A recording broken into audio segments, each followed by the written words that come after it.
can't leave my wagon and everything I own in the whole world sitting out here in the middle of the desert. I just can't, Mr. Ackerman. I'm afraid you'll have to, Mr. Thomas. That's what killed your mule, trying to haul too much weight. Oh, Mr. Ackerman, can't we take one of the animals from my wagon? Your wagon's overloaded too, Miss Tazette. One horse just ain't enough. But, Mr. Ackerman... Look, I got a wagon party to get to California. It's a small party. That's what makes it twice as hard. Now, I'm sorry, but you'll have to get on one of them other wagons. But... Chain up! We're rolling. I'm not going.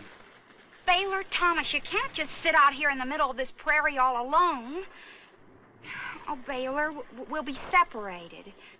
Don't you care? You know I do, Lou, but I just can't... Everything...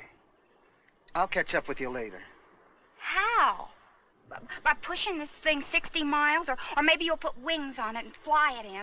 Or maybe even sail it? Well, let's go.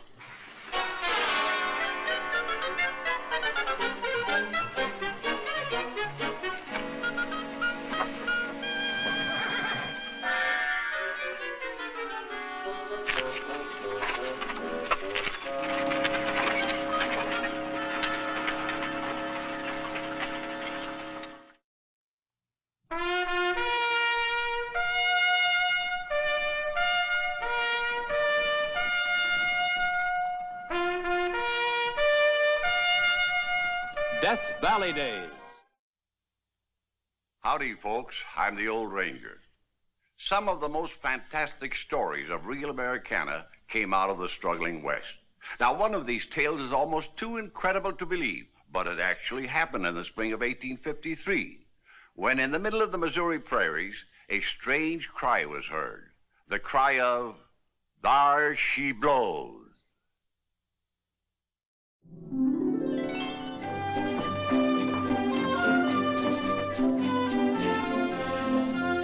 I'm sorry, ma'am, but the last party through here bought up every working animal we had.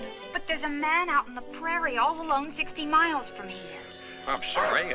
We'll find a team for Mr. Thomas.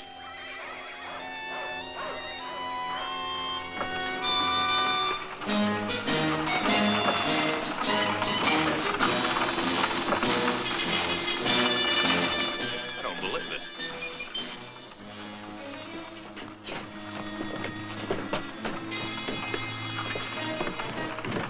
Baylor.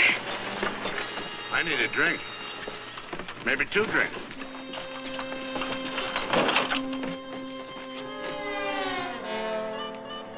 Say now, friend, you're a little off course, ain't you? What are you barking for? A circus coming to town, or maybe a medicine show? Must be a team of midget mule or something under the wagon bed. No, sir. Sails. Wind and sails. That's what blew us in. Baylor.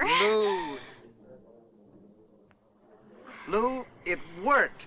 I made a sail out of the canvas covers, and the wind did the rest. Remember that little sailboat I built when we were kids? We used to sail it every Saturday afternoon. On Bluegill Lake. Yeah. But you sailed this thing 60 miles over land? I sure did, Lou. Oh, it was just wonderful. You should have seen it, Lou. Must be some kind of joke they're brewing. She's in on it, too. She'll start her pitch soon. You watch. How about a drink, Captain?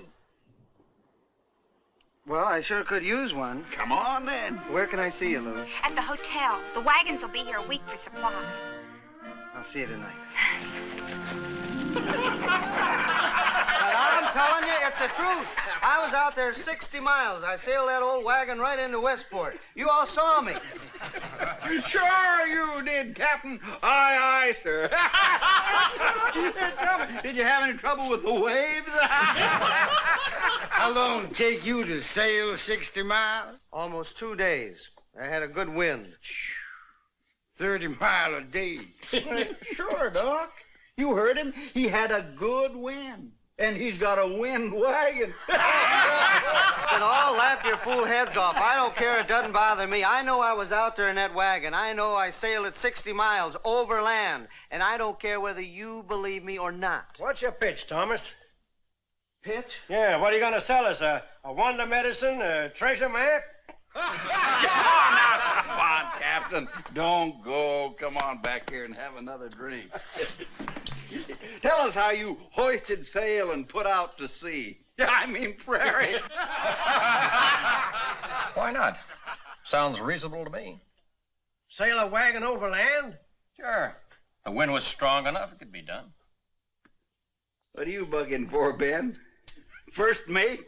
I read a book once where a man made a set of wings like a hawk and flew.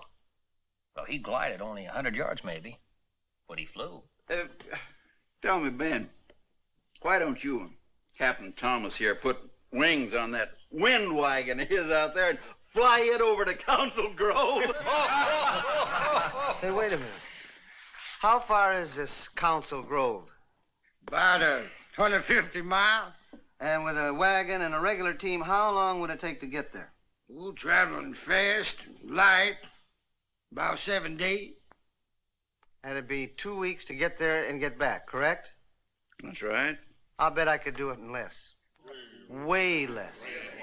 Now, wait a minute. Wait a minute. You want to put up some money that you can sail that wind wagon to Council Grove and back in less than 2 weeks? You hear real good. How much money you want to bet? You name it. $200? $200. Put up.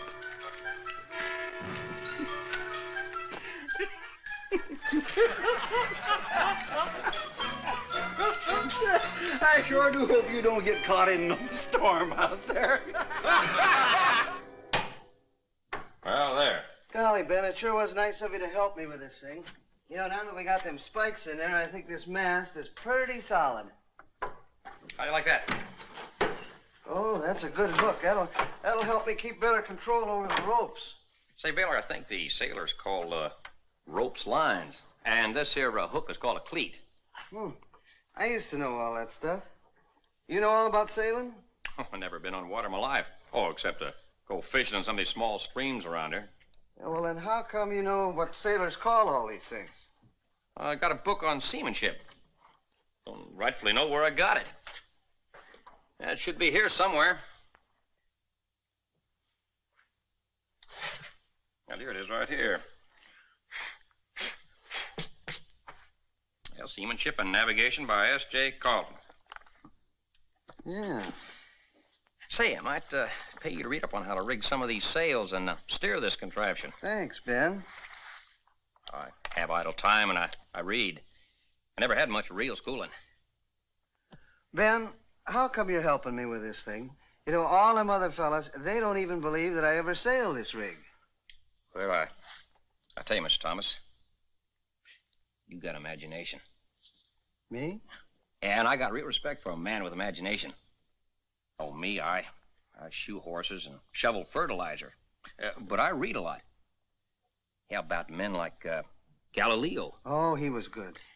And that glass he invented to make the moon and the stars big enough so you could see them close up. And Columbus. Yeah, people thought the world was flat as a pancake. And he came along and showed them it wasn't. So who's to say that you can't sail this wagon like a boat? Yeah. Or maybe even fly someday. Yeah. Swim under the water like a fish. Oh, I don't know. Baylor, what are you up to now? Lou, come on in. Lou, this is Mr. Newson. He's my friend. He's helping me with my wind wagon. We've met. Howdy, ma'am. Well, I got some chores to do in the corral, so if you'd excuse me. I've just heard about that ridiculous bet you made. Lou, you look so pretty with your hair up like that and all that. Do you have any idea how far Council Grove is? 150 miles. And you think you can get there and back in less than 2 weeks in that thing? Honey, with you waiting for me, I'm sure gonna take a good run at it. Now listen, Baylor, you listen to me. You get your friend Mr. Newson to find some mules you can buy and leave with the wagon train next Tuesday. Lou, I can't. It's too late now, even if I wanted to. I put up all my money for that bet. Baylor, what's going to become of us? You gave me my engagement ring 3 years ago, but you just can't seem to get settled in one thing. When Aunt Kitty sent for me to come to Sacramento and you said you'd go too and make a fresh start, well, I thought maybe things would finally work out for us, but... Lou, you know I've tried. I worked as a grocery clerk, a shoe salesman. I even worked on a farm one time. I must have had a dozen different jobs. You're not exactly a boy anymore. It's not... I just can't seem to find my place. You know I love you, Lou. I have since I was 12. Baylor, if you lose that bet, how are you ever going to get to California? And I just can't wait for you. I have to go on with the wagon train. What's going to become of us? Lou, honey, I won't lose that bet. I'll win that bet. I'll get this wagon to Council Grove and back in less than 2 weeks, no matter what happens. And, sweetheart, when I get back, I'll find you no matter where you are. Love will find a way.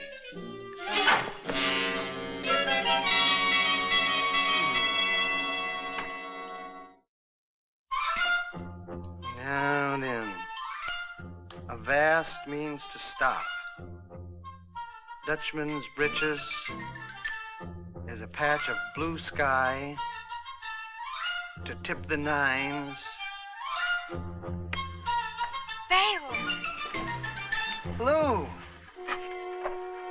Gee, it sure was nice of you to come down and see me off. I didn't come to see you off. Oh?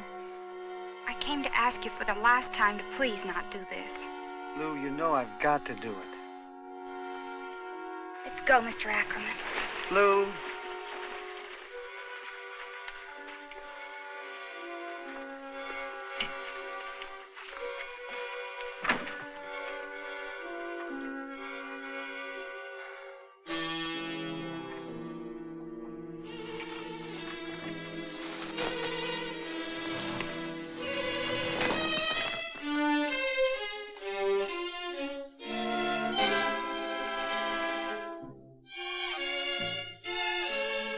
Matter, Captain?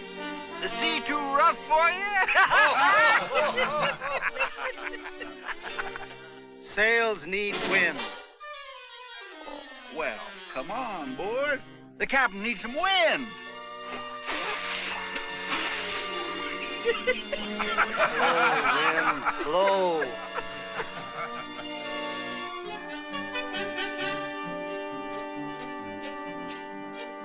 Well, come on, boys. Let's get on back to town. I'm afraid the captain's wind wagon is scuttled for some time. Hey, Captain, bring us back a parrot, will you?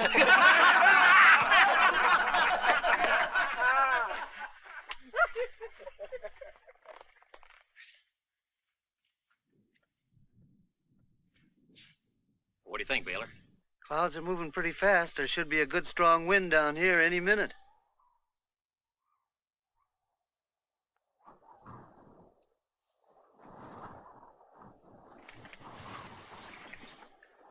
It's blowing, Baylor. It's a real blow.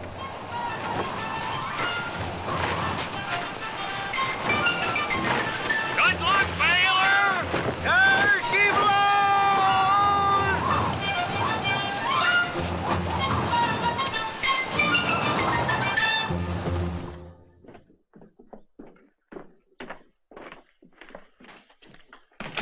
Boys, Any news about Thomas? nothing. It's been 9 days now. Trapper got in from Council Grove this morning. I asked him. He said he hadn't seen anything of a wagon with a sail on it anywhere along the way. And he looked at me like he thought I was clean out of my head. A lot of square miles between here and Council Grove. It was a stupid bet. I don't know what I was thinking of. That crazy greenhorn's liable to sail right off a cliff or something in that contraption of his. Maybe get himself marooned someplace out there without enough water. I see the Comanches are acting up around those parts these days. I heard the same thing. Well, I'm gonna round up a couple of the boys and go look for that young fool. You may need a doctor. I'll go too.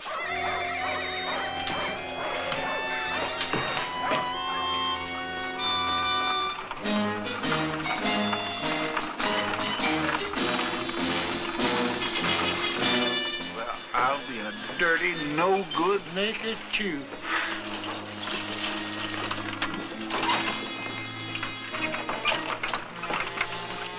Ahoy there, mateys! Well, Doc Parker, you can pay me that bet money now. Now, wait a minute. Don't you try to tell me that you've been clear to Council Grove and back, not in no 9 days. Now, I didn't think you were going to believe me, so I just brought along some proof. Now, here is a letter written by Dr. Christopher Scully. This was written 4 days ago in Council Grove. It's Chris's handwriting, sure enough. He say Mr. Thomas asked him to write it to serve as proof he was in Council Grove. Why, that ain't possible. I had a good, strong wind astern, a real blower. I knew you could do it, Baylor. Money's all yours, Mr. Thomas. Well, thank you, sir, and this time the drinks are on me. Come on, Mr. Sager, you look like you need a drink. You look seasick.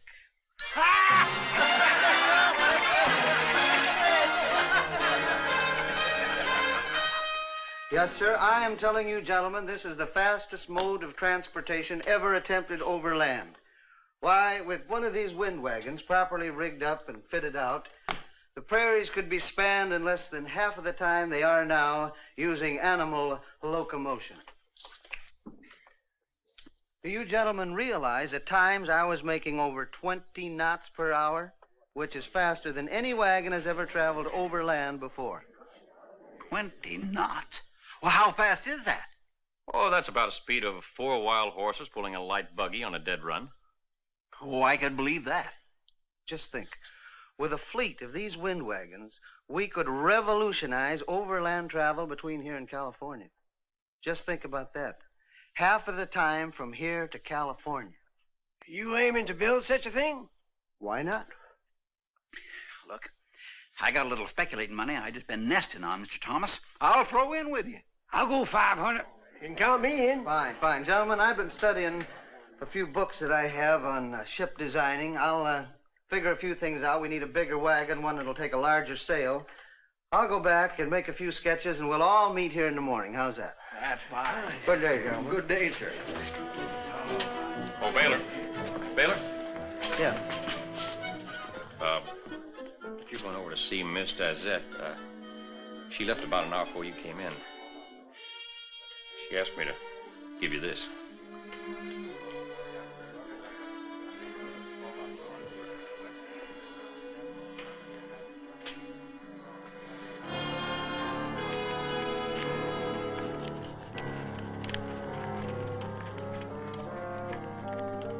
Looks like we'll be holed up here for a while, miss. I just got a report of Comanches up ahead.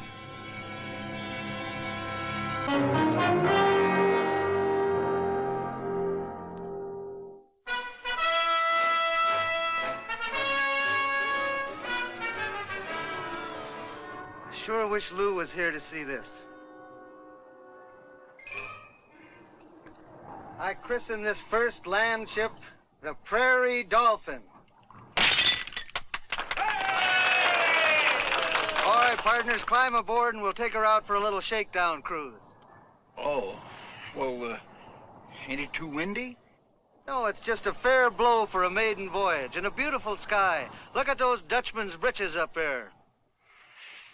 I don't see no Dutch britches. Patches of blue sky, you land crab. Now get aboard. Come on, mates.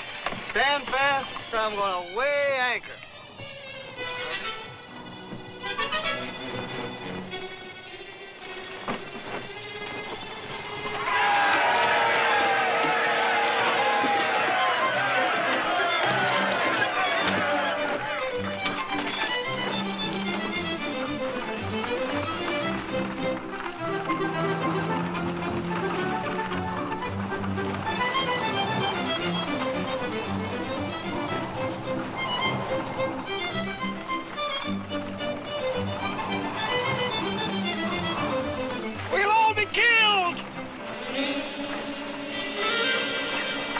I'm gonna be sick.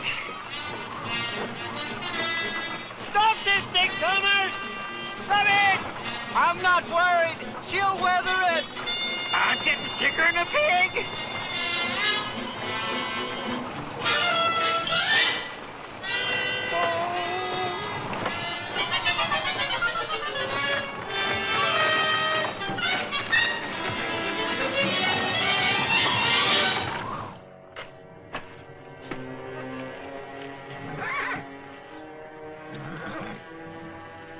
Stay back in that wagon, miss.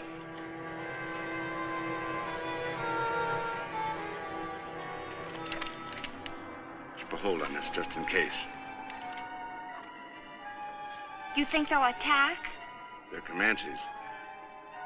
They'll attack when they get ready.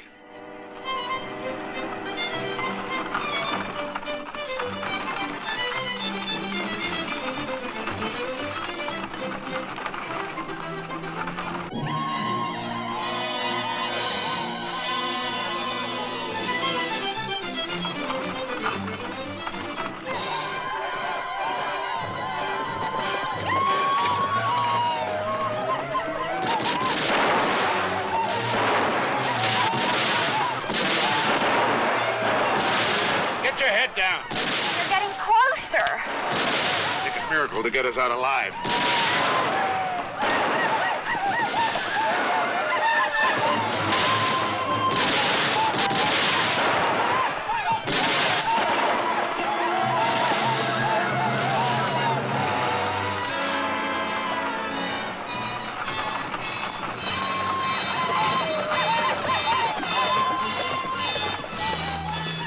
They're hightailing it off.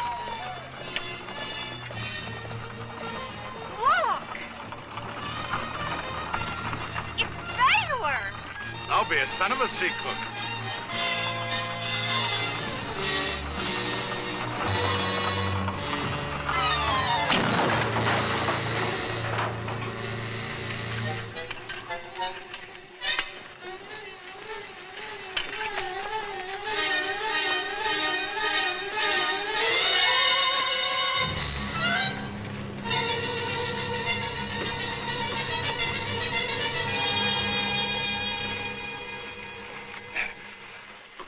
You saved our lives. Scared those Comanches plumb out of their wits. Oh, Baylor, your wind wagon, it worked. Yeah.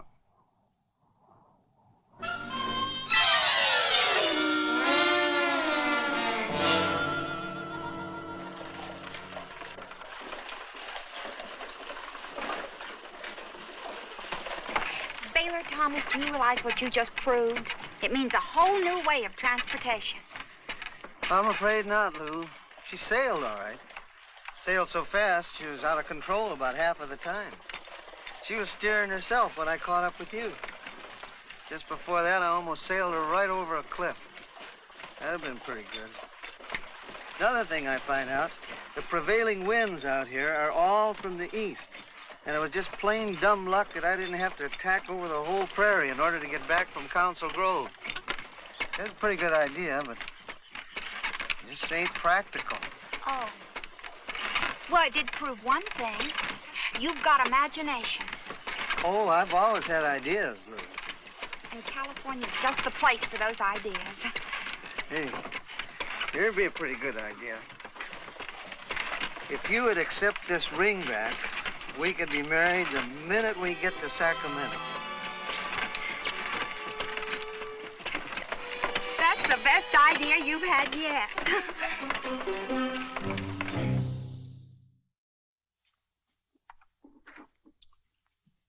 Windwagon Thomas, as they called him, was an authentic piece of Americana. Now, like many other pioneers, men like Studebaker, Levi Strauss, Stetson, Windwagon Thomas symbolized the imagination and determination that built the West.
Come in.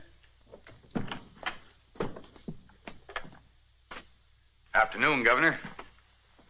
Well, I'm glad you didn't say good afternoon, Bert. Listen to this. When Governor Murphy instructed his friend Bert Mossman to organize the Arizona Rangers, it was understood that their top objective was to apprehend and bring to justice one Augustine Chacon, a brutal killer who for years has terrorized this territory. It has been 4 years now since Chacon escaped his own hanging at Solomonville. I read it. You know about the switch in Washington? They're putting a stranglehold on me, Bert. They're after your blood, too. I know. You're a young man. What about that lovely girl in Kansas who'd like very much to see you again? You asking me to resign, Governor? Bert, you know the kind of a job you've done for me and the people of this territory. Why don't you tell some of these poison pens that if they feel brave enough, why don't they bring in Chacon? Chacon's mine. Everything's against you. There's no sense fighting it. Well, if I let them force me out of office now, everything that the Rangers have accomplished will be forgotten. The only thing they'll remember is that we didn't get Chacon. You're probably right. Look, why don't you stall him? Delay him a little bit. Stretch every second. Bert, as a friend, and a good friend, may I say that I think... Thanks, Bob.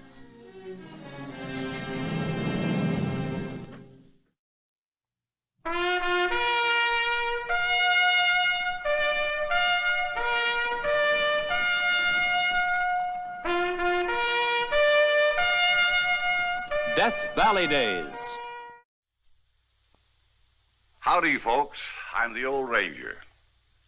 To this day, some old-timers down in Arizona will tell you that Bert Mossman was the stubbornest man in the world, while others will tell you that he was the bravest. But the truth as we can now see it is that he was a combination of both, because only time can give us the real measure of a man.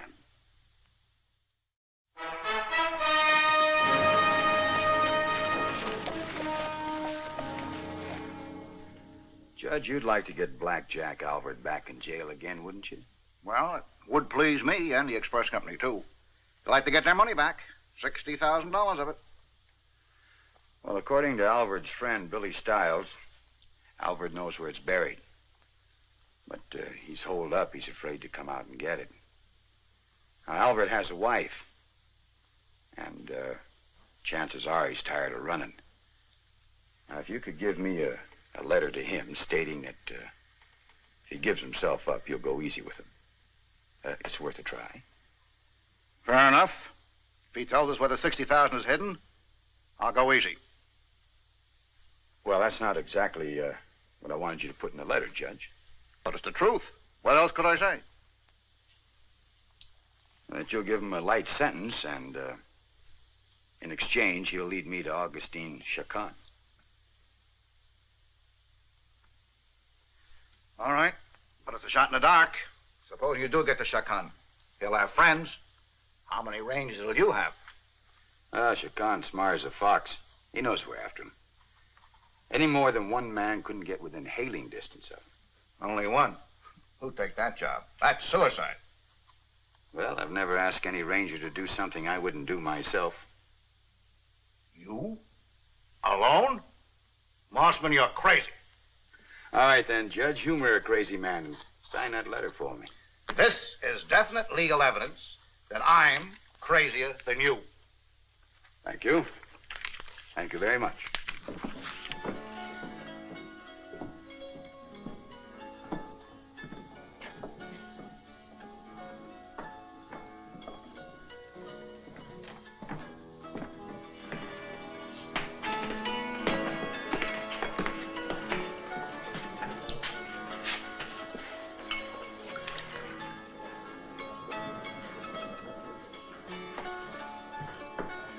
Turner. Come over here.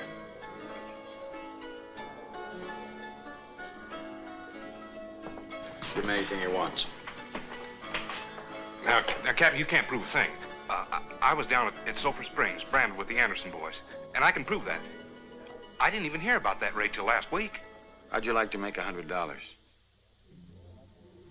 Where's Albert? The county getting up reward money for him? No, it's my money. All you have to do is just write it down on a piece of paper. Well, I ain't heard about him more than a month now. You want him pretty bad? I have something that he'll want very bad. We'd be doing him a big favor. Take care of him.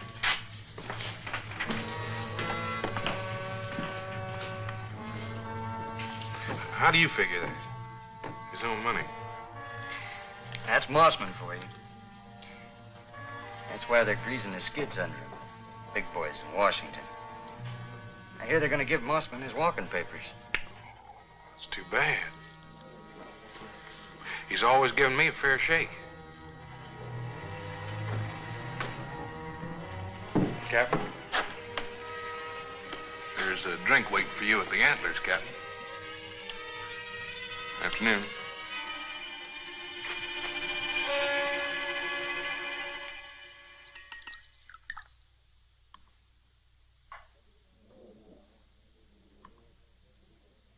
Who is she? Turner didn't say.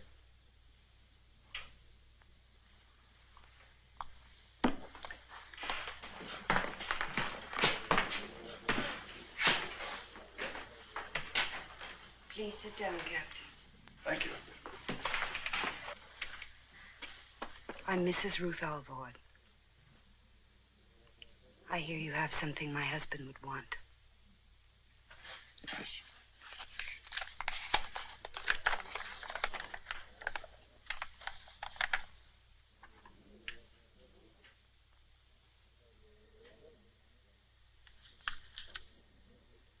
So it's Chican you're after.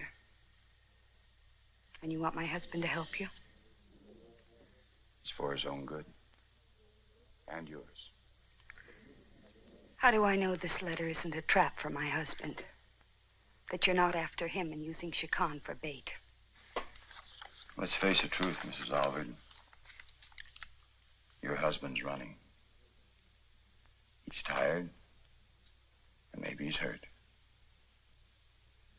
Now, sooner or later, they're going to catch up to him.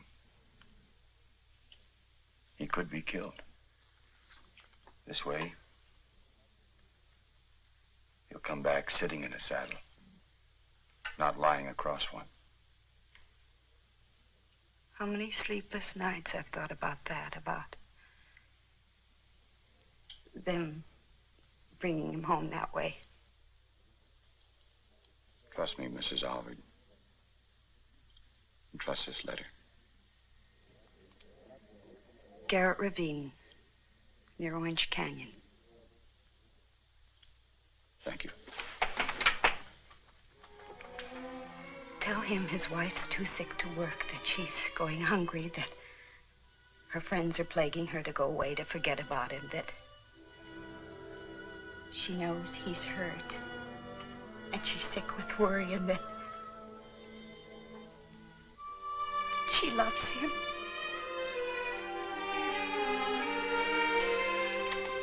I'll do that, Mrs. Alvord.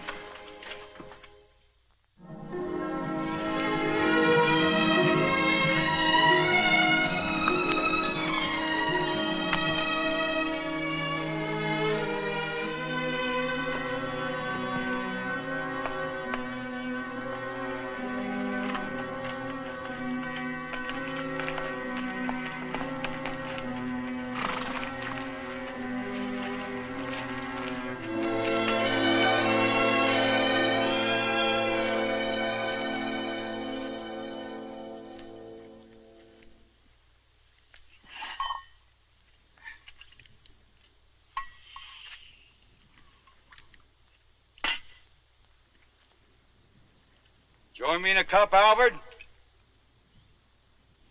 Just keep that copy in your right hand, Mossman. All I want's a word with you.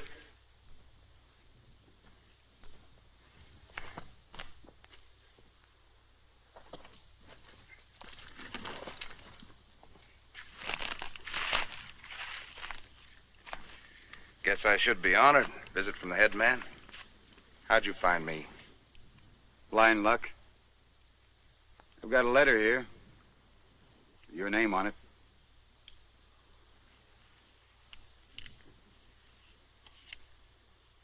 I heard you took one in the wrist. Express car shoot up, huh? Shakan. What makes you think I know him? Something I heard. Coffee? You know something, Captain? I think it's $60,000 you're after. Me and $60,000, not Shakan. I don't care about the money. You know that much about me. I don't want you or the $60,000. But Shakan. Shakan is a cold-blooded killer. An animal. All I want is him. Sure is sticking in your craw, ain't it, Captain? Knowing that you're inside because you ain't no closer to him than you was 4 years ago. Let me take a look at that wrist.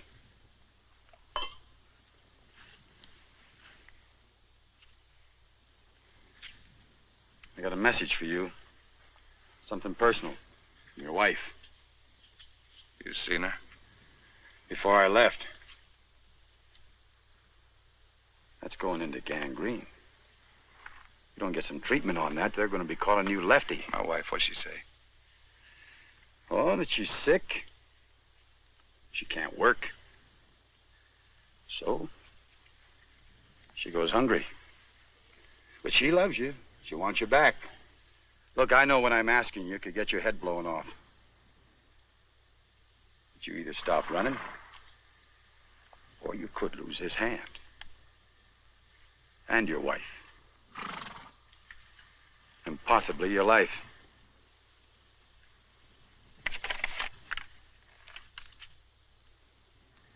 Shakan ever meet you face to face? No. But I'm looking forward to it, mister. Go back to town, Mossman. And wait. Billy Stiles will bring you word.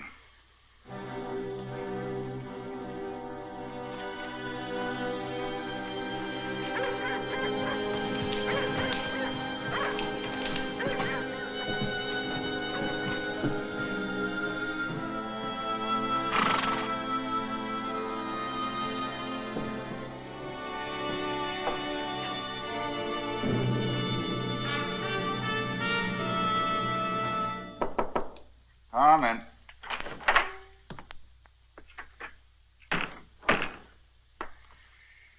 I found Albert, and your letter did the trick. He's setting things up for me, Shakan, and Billy Stiles is bringing me the word. I'll make these sniveling hypocrites around here eat their words. Sit down, Captain. Brace yourself. The country isn't the same when you left. Why, what happened? Spain declare war on us this time? President McKinley's been assassinated, and there's a new bunch in Washington. Governor Murphy's been asked to resign. Where is he? In his office. Packing.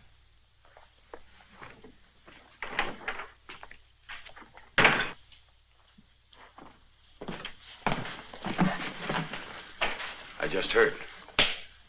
You haven't learned the basic fundamentals of politics, my boy. To the victor belong the spoils. Boys, will you leave us alone a minute? And close the door.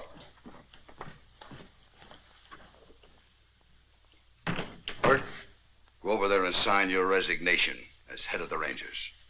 But Shakan's right at my fingertips. And Washington is at our throats.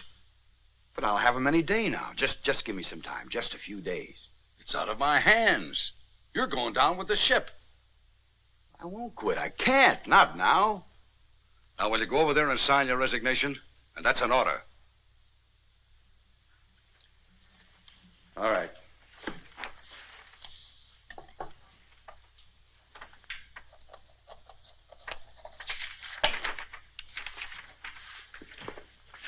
You know, I'm going to get Shakan. Even if I have to do it without this.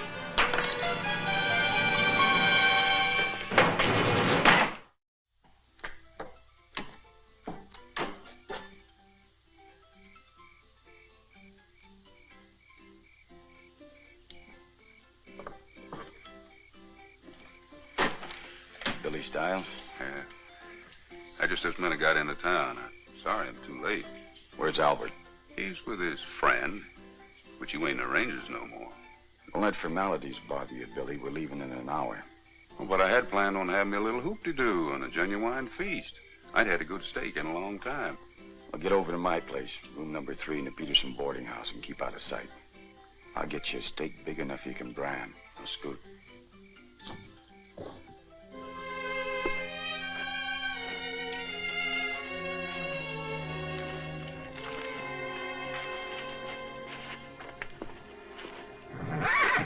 Oh, I tell you, something's going wrong. I can feel it. Well, there are 2 of them here, all right. They went that way. It won't do you no good to follow them. Chacon, just don't leave no trail.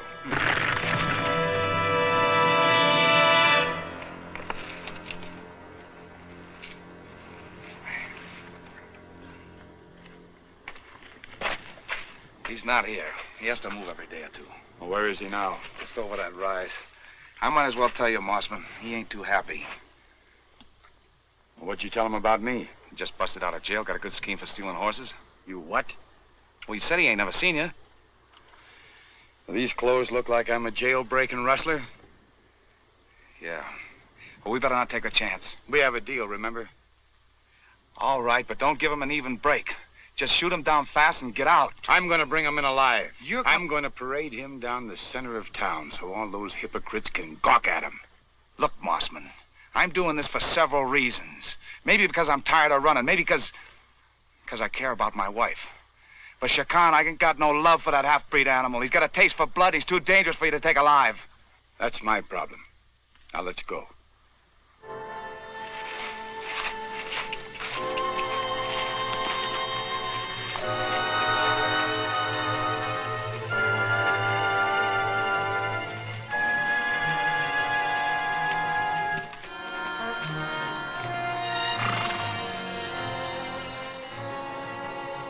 Tie him up.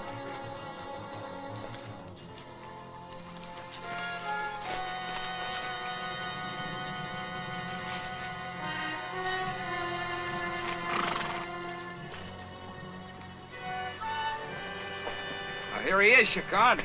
My old amigo.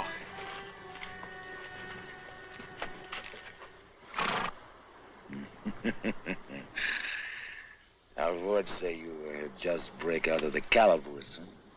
4 days ago. Those clothes, not for jail. I changed them last night at a friend's house. No sense in advertising what I am. That's a nice pistol. I see it, huh?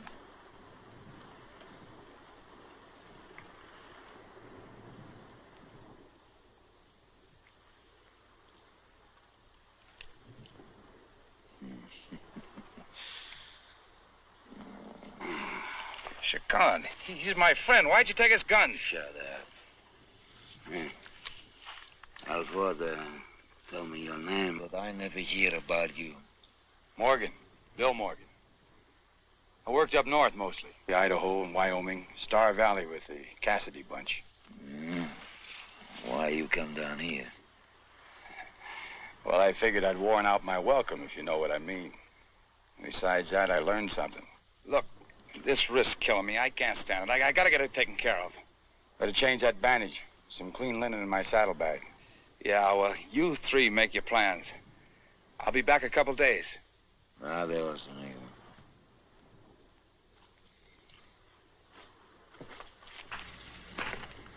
You say you learned something. I know a sportsman by the name of Colonel Bill Green. He has a horse ranch over on the Gila River. I never hear about him. Well, he just bought the place. He moved in a couple of months ago. He's got 10 thoroughbred breeding mares, worth $2,000 apiece or more. 2,000 for a horse? Would pay that much? The right people. And I know the right people, and I can get the horses. For horses like that, must be an army to guard them. No, I've got it all worked out. I even have government maps showing every hill and arroyo on the whole place. I'll get it for you.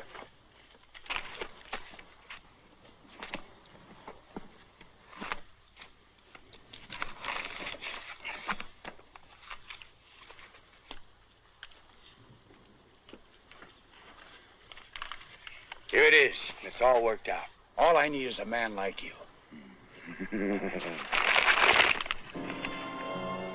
You blink your eyes the wrong way and I'll blow the top of your head off. All right, Billy, get his guns. Come on, hurry up, Billy.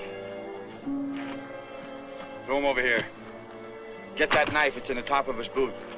Throw that over here, too.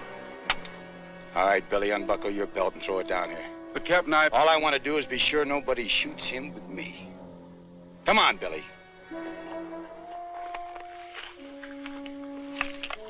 You still got those handcuffs? Well, put them on him, good and tight.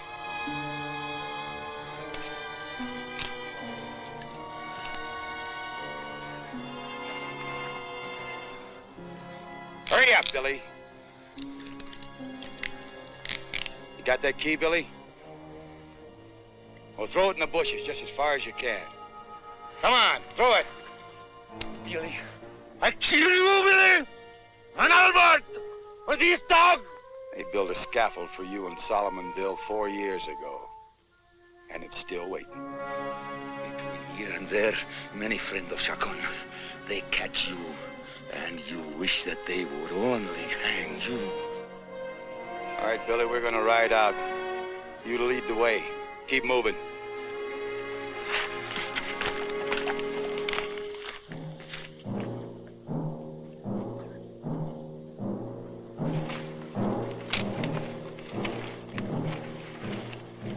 Come on, I said mount up.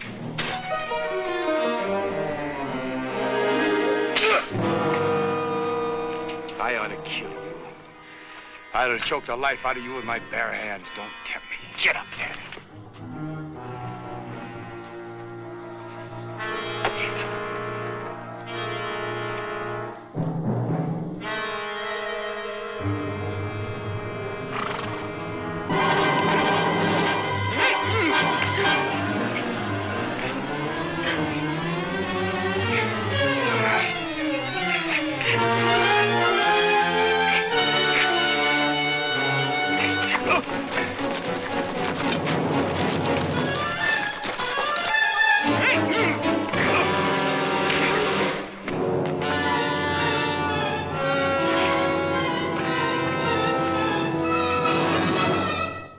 All right, Billy.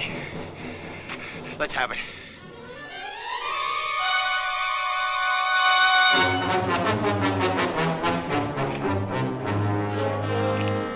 Come on, give it to me.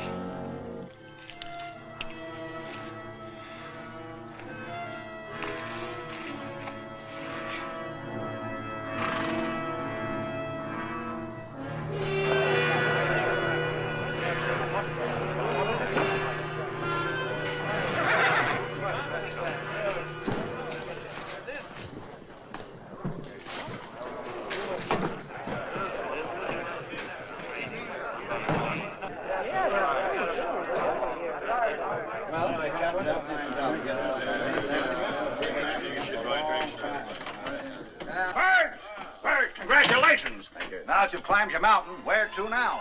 Well, I think I'll take the governor's advice and head for Kansas. Little gal back there I haven't seen in a long time. I'll drink to that.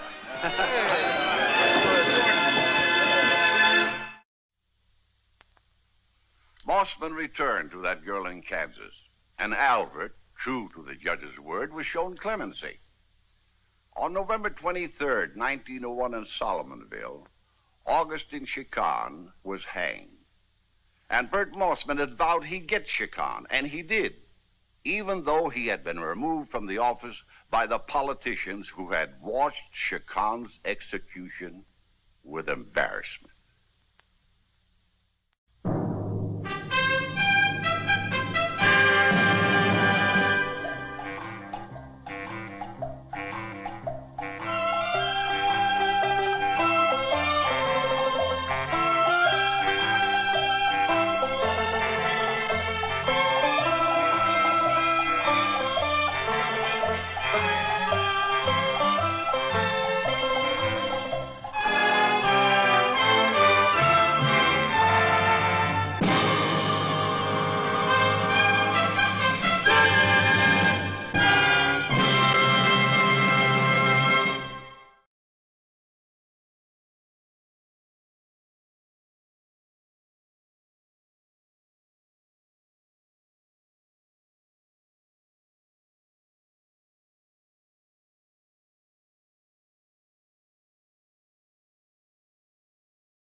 Just a word. It'll only take a moment. How much longer? Appreciate it very much. Fuera, señores. Please, gentlemen.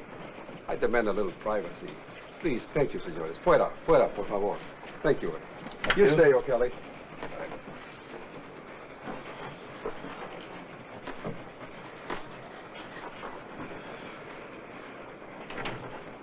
I hate to be like this with American correspondents, but is it so difficult to understand that all I want is to be Don Pedro, a private citizen?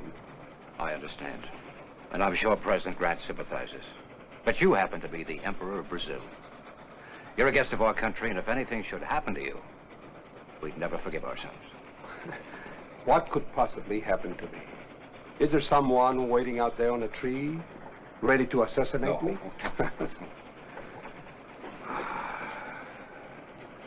What a beautiful country this is. Just magnificent. Those are the foothills of the Sierras. You're now in California. So much to see and to absorb. And what am I doing? I give interviews, I attend receptions, I make speeches, I listen to speeches.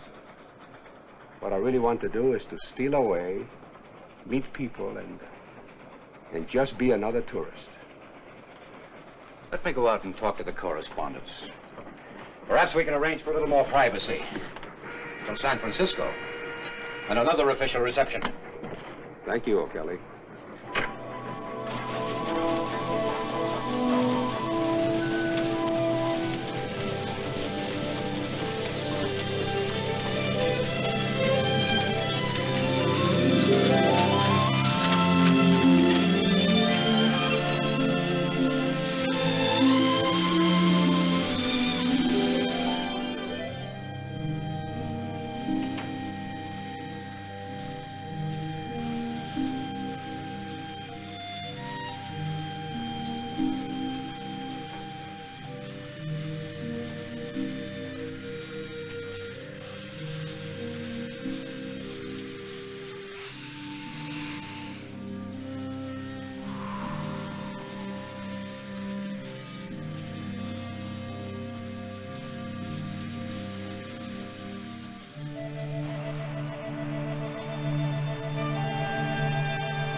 Death Valley Days. Howdy, folks. I'm the old ranger. They called Don Pedro the Magnanimous, and he was that kind of a man. Real friendly. But he was more interested in the simple people than all that pomp and ceremony.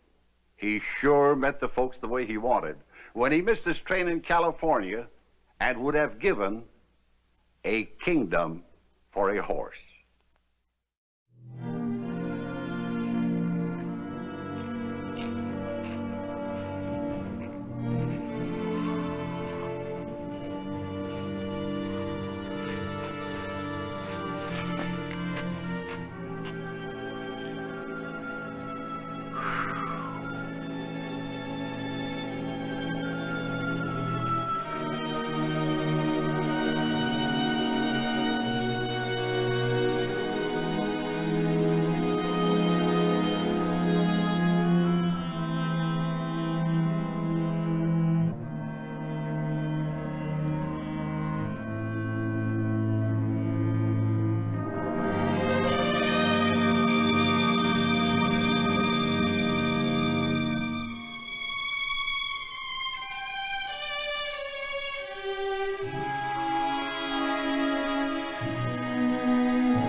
Santa Madre. In heaven's name. Release the prisoner. You give up? Tommy, you heard me release the prisoner. On your knees, slave. I? You. Bow to the princess. Pequeña hermosa, you are a princess? Of course I am. He talks funny. Your humble servant. Rise, slave. Speak your name. I, too, am of noble birth, princess. I am Don Pedro, the Emperor of Brazil. The Emperor of Brazil? He don't look like no emperor to me. Young man, I am in complete accord with you. At the moment, I am just a weary traveler who would give his kingdom for a horse. Would you be kind enough to tell me exactly where I am? This is the kingdom of Becky Mitchell. That's me. There's my brother Tommy. What can I do for you, Emperor? I need a little help, princess. What can a princess do for an emperor? It is very important that I get to the nearest town. You see, I missed my train. I'm on my way to San Francisco. Fancy that! A train. San Francisco. I've never traveled anywhere like that. I wish I'd go to Cape Horn someday, but it's about 50 miles from here.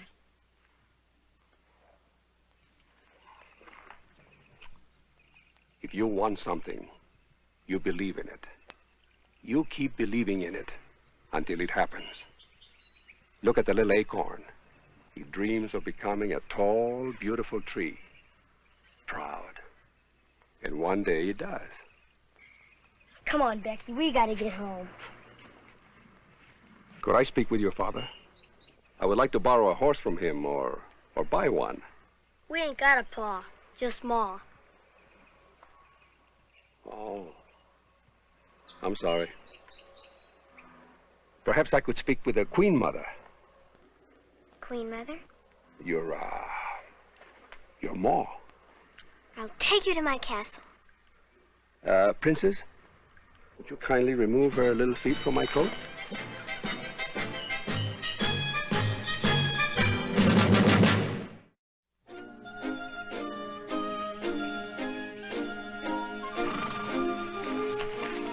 That's where we live. Me and Tommy and Ma. I mean the Queen Mother. Ma! Ma! We got a visitor!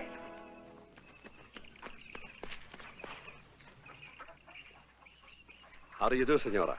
I am very happy to meet the mother of Becky and Tommy. What's the meaning of this, Becky? Me and Tommy, we captured ourselves a slave. But he really isn't a slave. He's an emperor of a faraway kingdom called Brazil, my little princess. Emperor. Brazil. Enough of this foolishness, Becky. Tommy, get over here behind me. Come on. But Ma! You heard me, Becky? My dear madam. None of your smooth talk, mister. Just speak your piece. Well, Mrs. Mitchell, I was on a train. At a stop, I made a mistake. I got off to look at the countryside, and the train went away without me. The Emperor's going to San Francisco, Ma. Oh, I bet they're waiting for him there. Yes, as a matter of fact, they are. Oh, sure. Sure. Please believe me, Mrs. Mitchell. I believe what I see, mister. Well, I can understand your attitude. Defenseless woman, alone, in a wild country. Not so defenseless. My apologies. Now, you get moving before I fill you with buckshot. I could pay you a lot of money for that horse. That's the only one I got, mister. Oh, I forgot I left my money on the train. Lies are past all shame. Perhaps you could use this. Wow!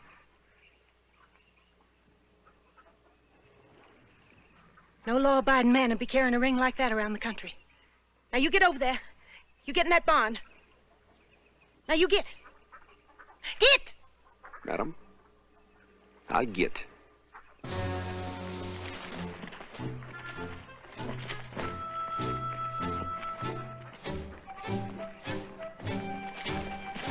Tommy, give me your knife. And you close that door.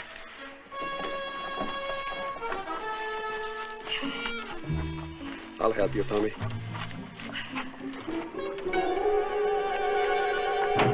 Now you lock it. Please, Mom. You can't lock up an emperor. Can't say I didn't warn you, Becky Mitchell. Now, Tommy, you ride into town and you get the sheriff. Now, come on. Come on, Becky. Now, Becky, you hold Ma's gun. Tommy's knife. Come on now. 1, 2, 3, jump! Got it? Good. Now, you be sure and tell the sheriff to get here soon. And you ride careful.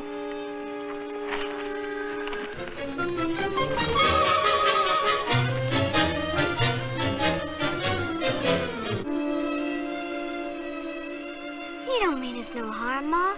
Oh, Becky, when are you gonna stop living in a world that ain't? Now listen to your ma, Becky. Folks like us don't never meet princesses or emperors. Not ever, Ma? Not never, Becky.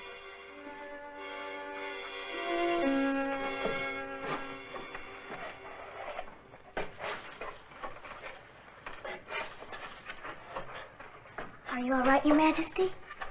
Yes, I'm all right, Princess. Tell me, what are you doing up there? I thought you might be hungry. It's only a piece of bread. My Ma bakes it herself. Oh, she did?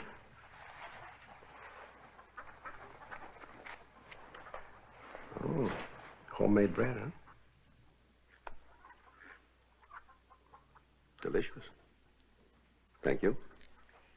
Does your mother know about this? Ma's been sticking as close as a tick on a hound dog. But she don't know about my secret passage. When my army brings some prisoners, I can look down on them from here without being seen. So you look down at me. You're a prisoner. You're not a prisoner. You're my friend. You just met me. How do you know I am your friend? I can just feel it.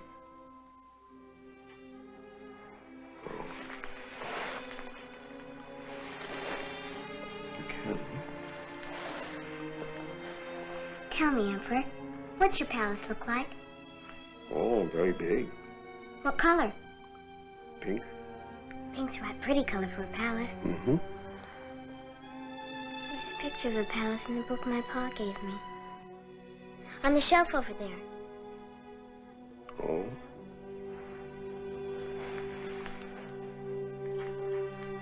The red one. This one?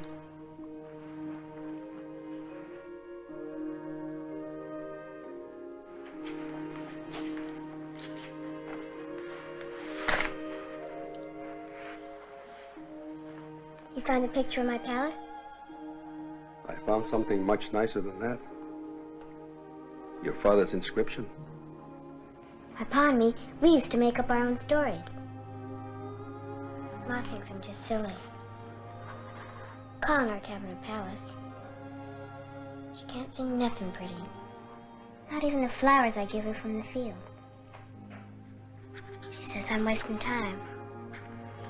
I can't never remember seeing Ma smile. Come on, Becky. I gotta go. I bolted the door. When Ma gets in the house, get going before the sheriff gets here. I appreciate your thoughtfulness, Princess. Bye. Bye.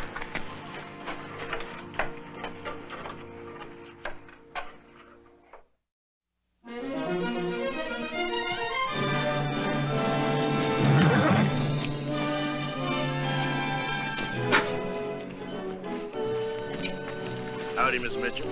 Howdy. I understand you've been having trouble out here. Where's he? Locked in the barn.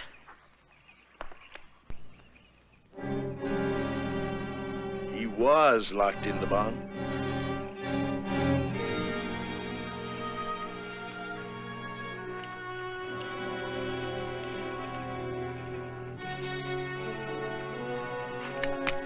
All right, you. Oh, hello. It was a little stuffy in here. I thought you were never coming. Just who are you? I am Dom Pedro, the Emperor of Brazil. All right, that's enough of that. Come on, get moving. I'm taking you in. Exactly what I want.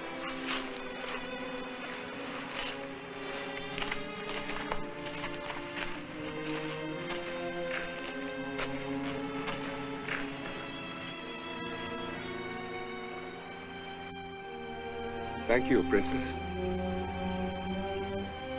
You have been very kind. Goodbye, Your Majesty. We shall meet again.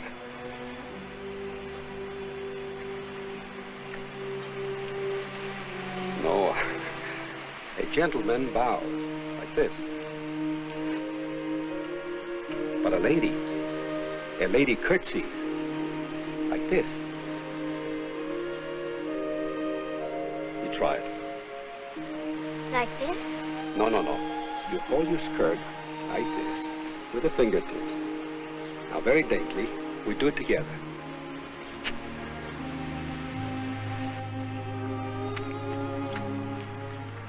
You will never be alone, Princess. You will always be accompanied by your own beautiful thoughts.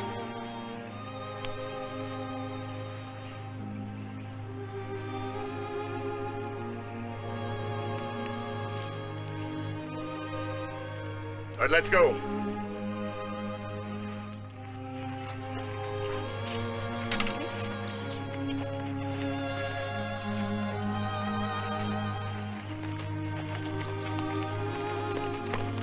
Right down the road there.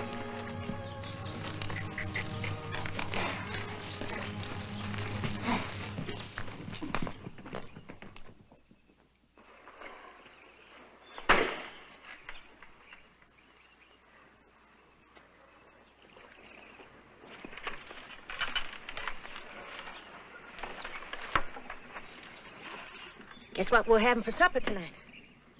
Your favorite dish, string beans and pork chops. Becky?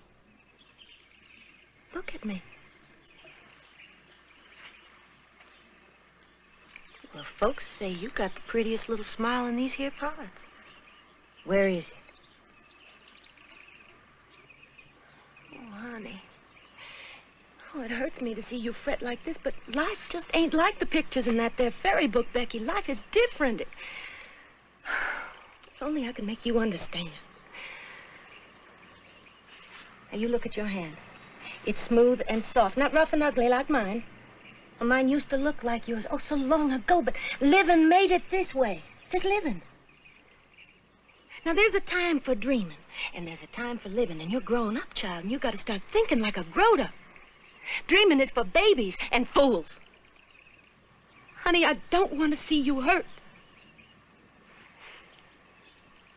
You ain't never gonna have no castle, Becky. And you gotta quit making believe you're a princess. Oh, I should have taken that book away from you a long time ago. No. If you want something, you've got to believe in it. And just keep believing.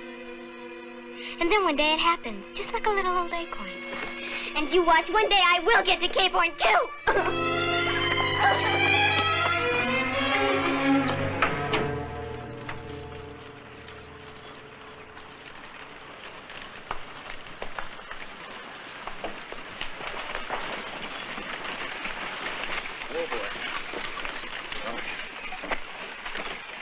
Howdy, Miss Mitchell, Becky, Tommy. Sorry to bother you folks, but I need you in town. In town? Well, that fella you turned in? I was just doing my duty, Sheriff. That you did, but now I need you and Becky for identification purposes. I'd rather not, Sheriff. Now, Miss Mitchell, you know, if you're gonna collect that reward, you gotta identify him. I knew he was wanted someplace. I just knew he was a bad one. Might say he was a big one. Tommy, you stay here and mind the place. Oh, gee, Mom. Well, now, Miss Mitchell, you sure you want Tommy to miss the excitement? He has his chores, Sheriff. Tommy, unhitch your horse. We'll get our wraps.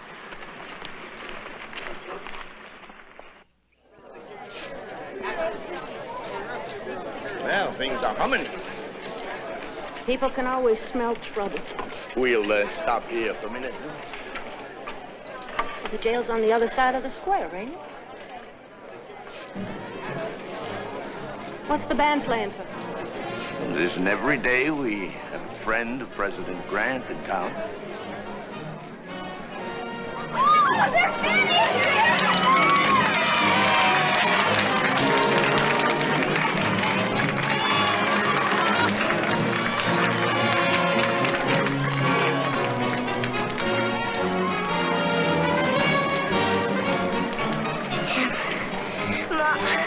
behind him.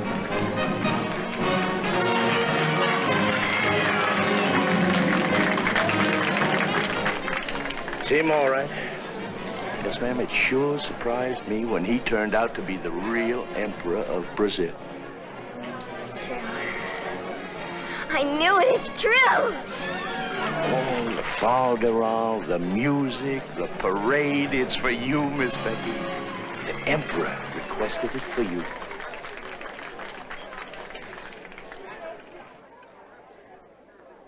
How do you do, Mrs. Mitchell? We meet again. My pleasure. Princess, would you honor me by accompanying me in my carriage for the remainder of the parade? You bet. It's my honor, Your Majesty.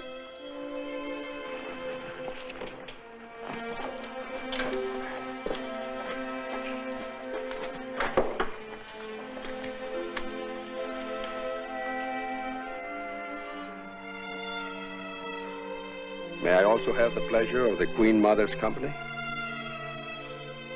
Me? Of course.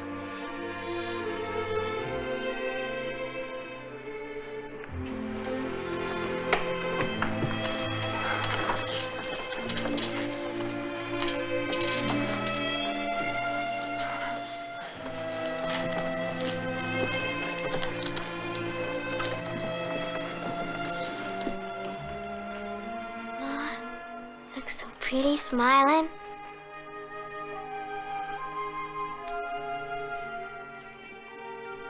Princess?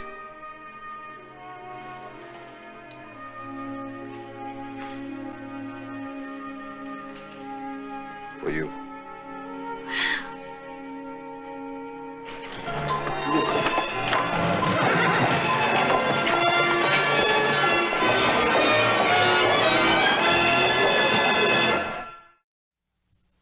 It happened in old California, and the date was April 25th, 1876. For Fern and Becky Mitchell, it was like Christmas coming spring. They exchanged the gift of love. It might never have happened if Don Pedro, the Emperor of Brazil, hadn't missed his train.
Must be getting trigger happy in your old age.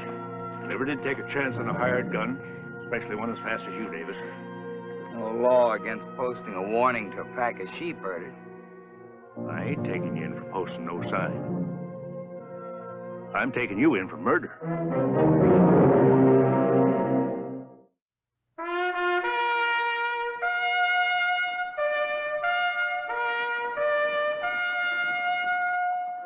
Death Valley Days. Howdy, folks. I'm the old ranger. A gunman's reputation depended on various factors: a fast draw, backbone, and the killer instinct. In the fall of 1896 in Albion, Idaho, there was a man who was known to be one of the fiercest gunslingers in the territory, and they called him Diamond Field Jack.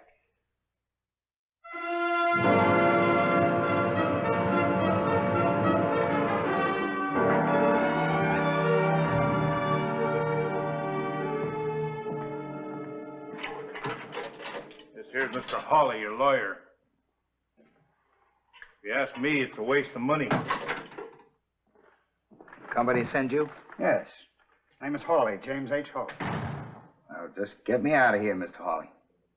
I have one question I ask all of my clients. Are you guilty? Well, what do you think? Don't fence with me, Davis. I asked you a question. Well, bushwhacking a man ain't my style. And you didn't do it. A man with a gun as fast as mine don't need to ambush nobody, mister. It isn't going to be easy to prove. Well, that's what they're paying you for. Prosecutor thinks he has a strong case against you. He's going to hit you with everything in the books. Yeah? Yeah. I'll bet they'll make a real big hullabaloo about this whole thing, huh? It'll be all over the territory. That appeals to you? The possibility of hanging? Hanging? Nobody saw the killings. Where's their case against me? Well, you had motive. There was bad blood between you and Wilson.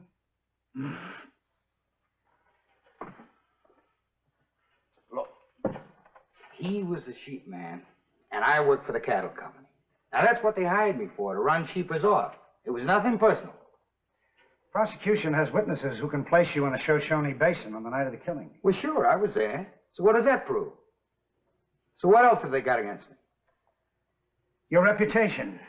You're known as a gunman. I never drew first in my life. They can't hang a man for having a reputation. They can try. Circumstantial evidence has sent more than one man to the gallows. Look, what do you want from me? The truth. Prosecutor is going to paint you as a conscienceless killer. I've got to prove that you're not. But I can't defend you unless I know more about your background. What's my background got to do with all this? It's putting a noose around your neck. That's what it's got to do with it. All right. How many men have you actually killed? Who counts? Where beside Albion are you known as a fast gun? You name the town. They all know Jack Davis. For instance? I can't remember names. There are other ways of finding out.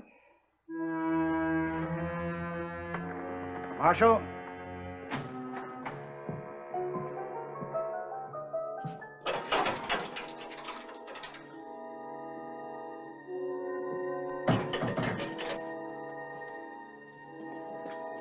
Just get me out of here and keep your nose out of what happened before.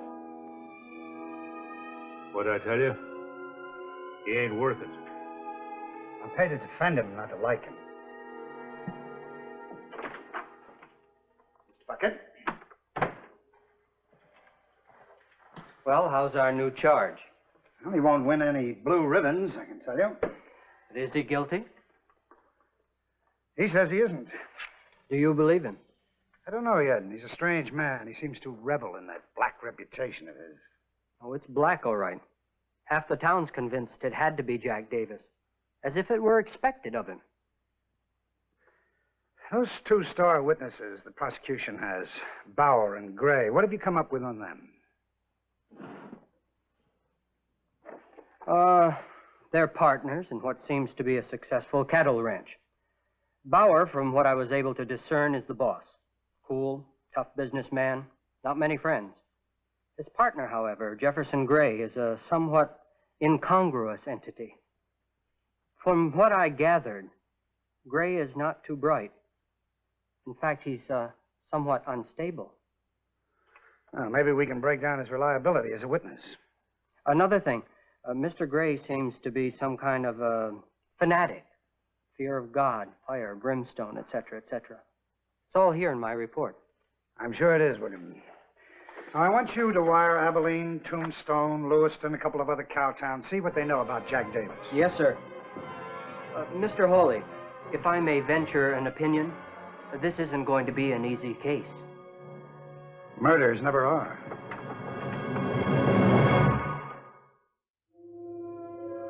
Never heard of Davis. W.T. Toomey, Sheriff, Lewiston.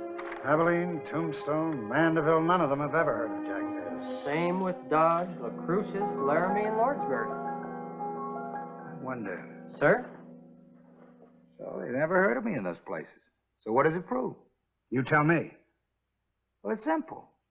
I never drew first on a man. It was always self-defense. They ain't got no records of me in those towns. You mean you could just ride into a town, get into a gunfight, shoot a man, and turn around and ride out again without creating a commotion? You expect me to believe that? I don't care what you believe. I'll tell you what I do believe. You came carousing into this town, and by shooting up the saloon on several occasions, you talked your way into getting hired as a professional gun by that cattle company. Then you strutted around, spouted stories about the gunfight you had. And that was how you built yourself a reputation. Get out. You're a fraud, Davis.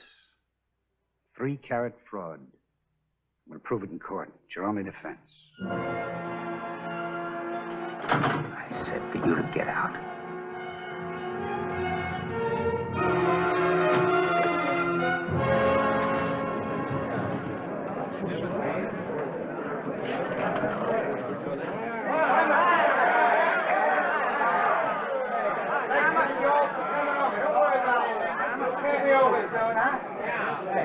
Thanks for coming.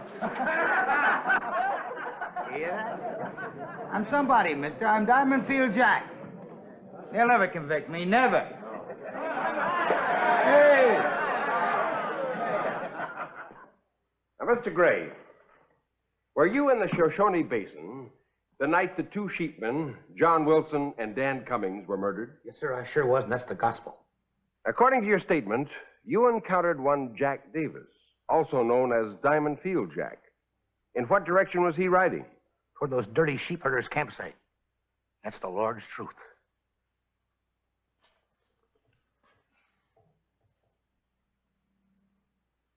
Now, Mr. Bauer, you stated you were in the basin the night of the murder with your partner, Mr. Gray. Yeah. And you also encountered Jack Davis. That's right. He stopped and talked to me. Oh? What did he say? He said he was going to smoke out those filthy sheep herders, run them off the range. That's right. Diamond Field Jack did this. I'd have known who he was. I never would have drawn against a man with his reputation. He could have killed me. Yes, but he didn't. And isn't it true that you provoked the fight with him because you were a sheep herder and he worked for the cattle people? Well, I was kind of liquored up at the time. Yes, instead of killing you, Jack Davis shot the gun out of your right hand. Isn't that correct? Sure. Well, killing a fellow who's stony-eyed drunk don't add to your reputation, none, you know. I think this would be a good time to call a recess. It's lunchtime anyway. 1 hour. Why? Why do you refuse to testify on your own behalf? That noose is as good as around your neck right now. I told you they won't convict me. Jack, look at me. I said look at me. Is it really worth your life for people to think that you're a fast gun, a killer? You were born right, weren't you? The right family, the right school, the right job. My old man was a handyman. He swept out saloons, washed dishes, things like that. He was trash. You hated him? No, I didn't hate him. I loved him. You said he was trash. Yeah. They made him trash. Dirty saddle tramps. They made fun of Pa. Pushed him around, they laughed at him. He died in an alley needing a shave. And that's when I made up my mind I was gonna be worth my weight in diamonds. That's all I talked about, man, diamonds. I wasn't more than knee-high when they began to call me Diamond Field Jack. Why did you decide to be a gunslinger? I tried everything else. And one day I strapped on a .45. And I began to talk big. And the bigger I talked, the more they believed me. I became somebody. Have you ever killed a man? No. Go into that courtroom, tell them. And end up like my pa. In some alley. Now you listen to me. If I don't tell the truth and they let me go, I'll be living off the fat of the land from now on. This trial will be the talk of the whole territory. You keep quiet. You'll hang. No. They won't do that to me. Not the Diamond Field Jack. Your Honor, I request permission to introduce a vital piece of evidence. If it's vital, you don't need my permission. What is it? The state has based its entire case on purely circumstantial evidence and on one premise, that my client is a notorious gunman. Now, I think I can prove that he is not, that his reputation is wholly false, created by Jack Davis himself.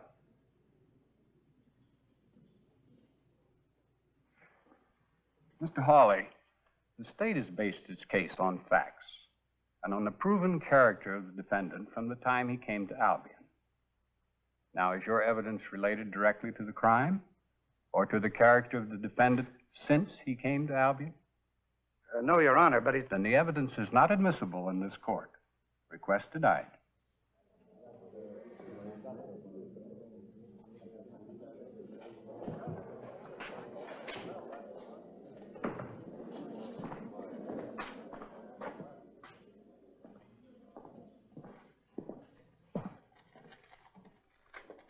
Jack Davis, the jury finds you guilty of murder in the first degree. You will be held in the county jail for not more than 2 weeks. Then you will be taken and hanged by the neck until dead.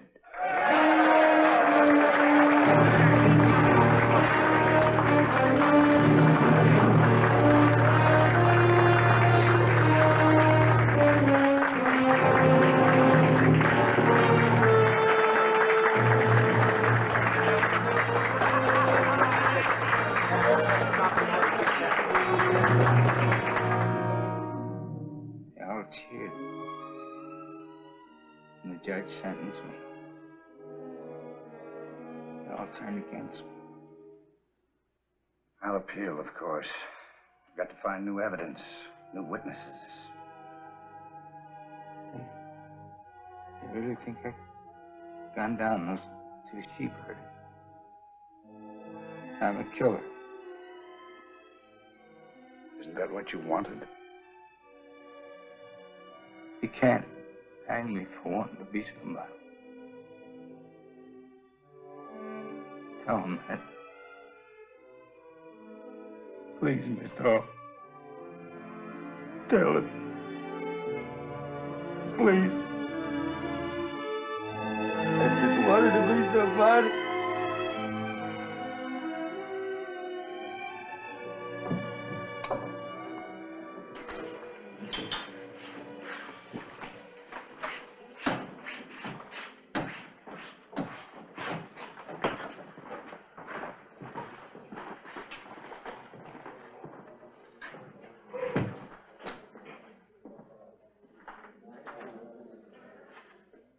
Mr. Gray? How about a beer? Well, this is luck, Mr. Gray. I've been wanting to talk to you about Jack Davis. You go away and leave me alone. Why? Callows want me to talk to you. Told me not to. Mr. Gray, if you have one scrap of information that might save an innocent man and you refuse to divulge it, then you're guilty in the eyes of the law. And in the eyes of God Almighty. No. I did tell the truth. I swore to it in the good book. I did see Davis at Mason. Leave me alone, you hear? Just leave me alone.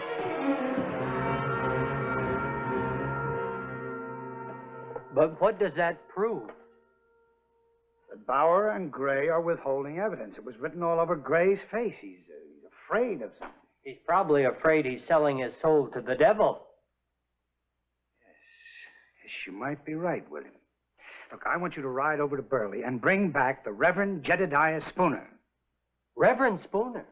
Not that Shakespearean actor we used in the Langley case. The same. He's a preacher now, and a darn good one. He's been saving a lot of souls. This time he's going to help save a man's life.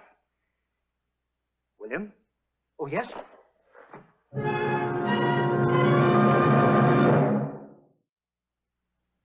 It is the word of the Almighty that man love man. Now you must reach your hand out and help your brother. Verily I say unto ye, my children, the meek shall inherit the earth. The truth is the hammer of the Lord. It is the tool we use to pound the devil out of our lives. He uses the untruth to pound us into sin. Sinning by deed is only one way to fall into the everlasting pit of damnation. There are other sins just as great and just as damning. The sin of thought and of word. Woe be to the man whose tongue is befouled with the poison of lies, for he shall be cast into the pit of the everlasting fires of hell. Fight Satan with the tool of the Lord, with the tool of truth. Cast out Satan with love, charity, and truth.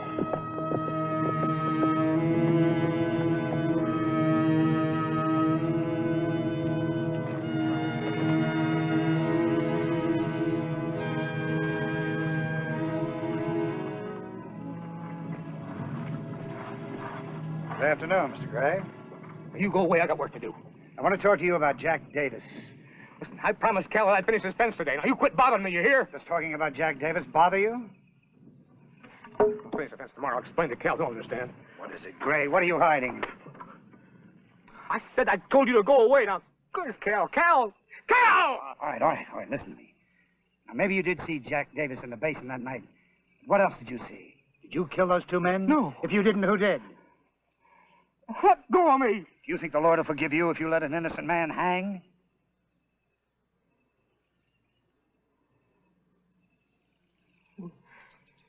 It was an accident.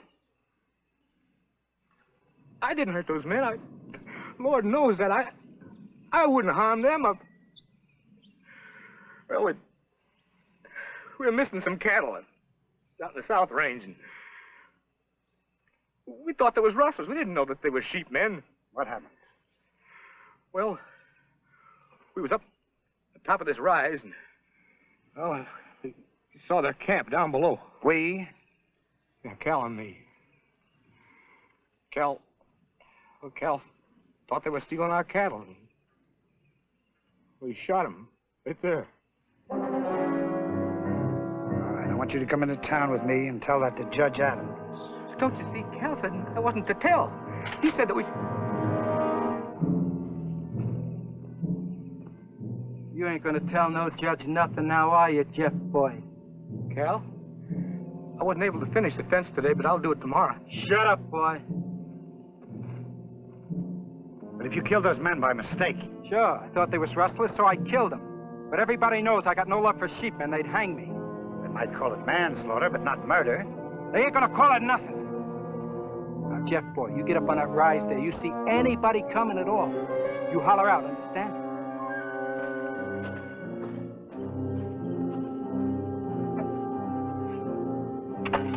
Dig. Wide enough for you to fit into comfortable. 6 feet down. This will be murder. I said dig.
Can't blame you for being slow to your own funeral.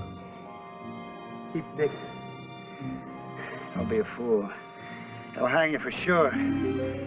Killing Wilson and Cummings was an accident, but this way I don't get to serve time. Dig.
Cal, I didn't mean to tell him. I had to.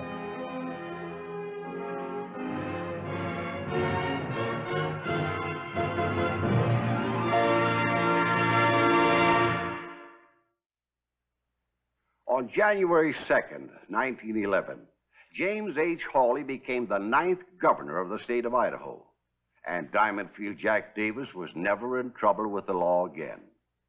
He was struck and killed by a taxi in Los Angeles, California, at the age of 83.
Mr.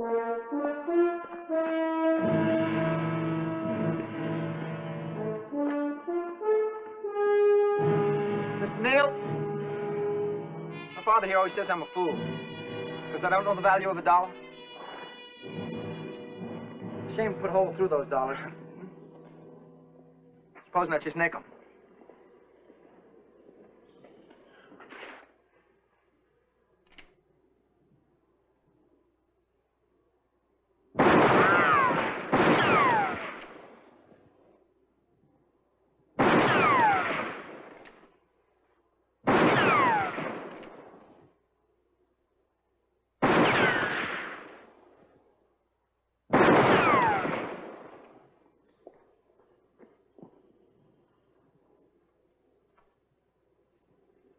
You're hired.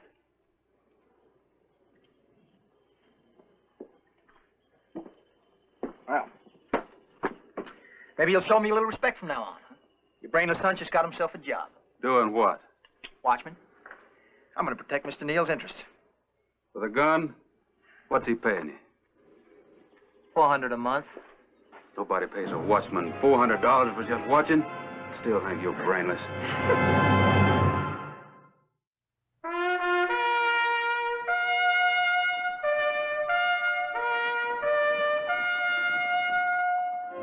Death Valley Days. Howdy, folks. I'm the old ranger. Jim McKinney was raised on a farm, but he soon discovered he could harvest more wealth with a gun than a plow. The farm boy developed a taste for wild and fancy living. By 1885, at the age of 24, he was known throughout California's San Joaquin Valley for his display of violence. But it was Steve McKinney, Jim's father, who was forced to make the deadly decision.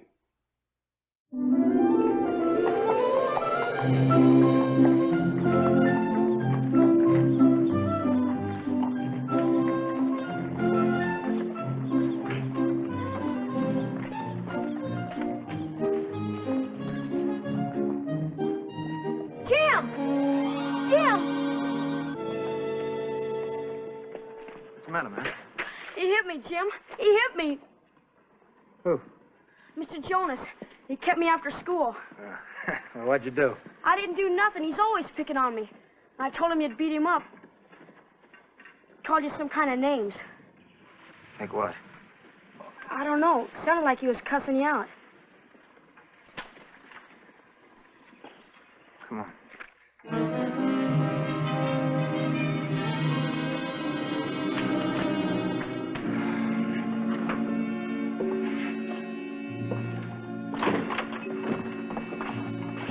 Sit down, Jonas. Sit down. I'm keeping you out of school. What do you want? I hear tell you've been calling me some pretty fancy names. I wouldn't call him fancy. You got something to say, you say it to my face. Are you threatening me? All I want is to learn them words you used. An educated man like yourself ought to be glad to smarten up an ignorant cuss like me. You know, I never got out of grade school. Well, school's out for today. Teach me them words. Well, I said you were a tyrant. Is that what he said? Yeah. I heard of that one before. Now teach me something I don't know. I also said you were a mercenary. Oh, that's a good one. What's it mean? Means someone whose gun is for hire. Mr. Jonas, I got one for you. You ever hear of lily-livered? You know how to spell it? I asked you if you know how to spell it. Now, supposing you write on that blackboard 100 times, I am lily-livered. I will not be intimidated. Intimidated? Now, that's another choice one. Right.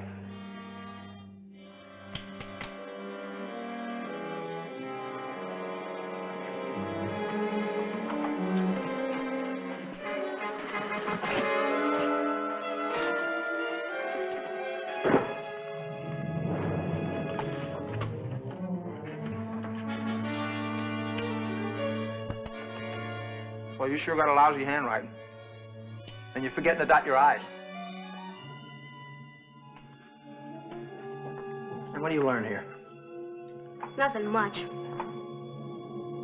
mean tell me you sit here all day long and you don't learn nothing? Lots of fool things. And if we forget them, Mr. Jonas whacks us on the hand with a ruler. He does.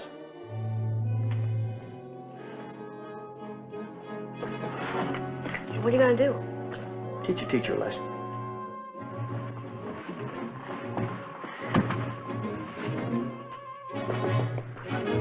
Mr. Jonas?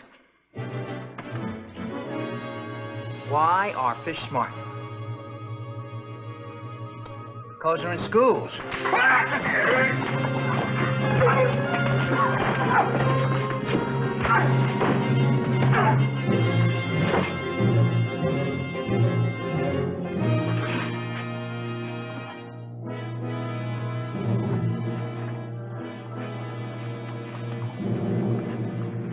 Well? Jonas won't press charges. He's no fool. I'm sorry, Ed. Don't make much difference. 30 days in jail ain't gonna straighten him out, Steve. What am I gonna do with him, Ed? Drinks, fights, gambles. He don't save a penny. Half the time he's full of laughs and horseplay. Then, quick as a wink, he'll stomp around like a raging bull. I can't lay a switch to him. He ain't a boy anymore. If he don't straighten out, it's gonna end bad. Real bad.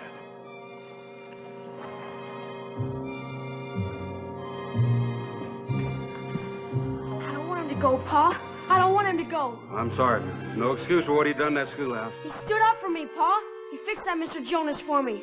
Mr. Jonas was just doing his job, Matt. I hate Mr. Jonas. I hate him. You listen to me, son. I've done a bad job of raising your brother. I ain't going to make the same mistake twice.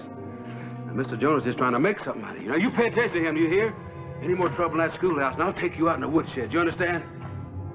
The rest of your stuff will be out front tomorrow. I don't need you or this house. Jim.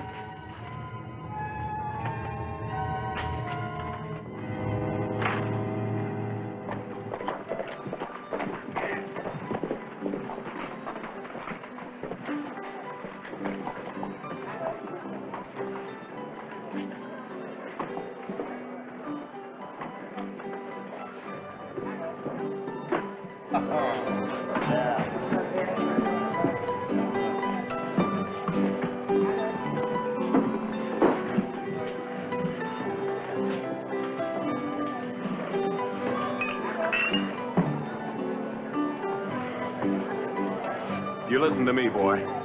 What you did to Mr. Jonas, my hands are tied. But I've got a belly full of your jokes. If I was your father, I'd whale the tar out of you. The next time you put a gun at a man's head, you'd better pull the trigger.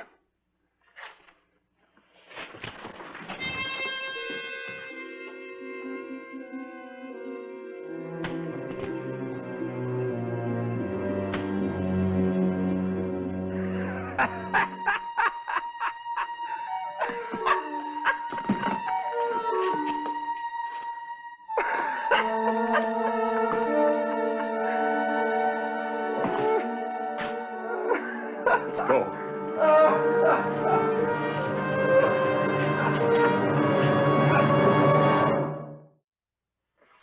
Judge, that gun couldn't hurt a fly.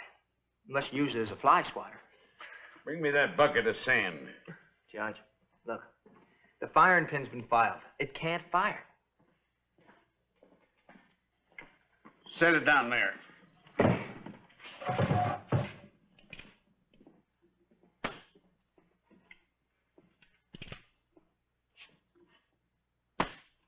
Like I told you, Judge.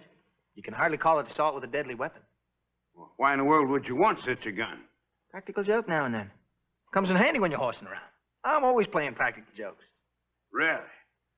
Well, I'm as appreciative as the next fellow of a good laugh, but striking fear into a man's heart ain't very funny. I understand this isn't the first occasion. I'm fining you $200. Judge, I ain't got $200. Then you can spend 2 months in jail laughing yourself silly. Court's adjourned.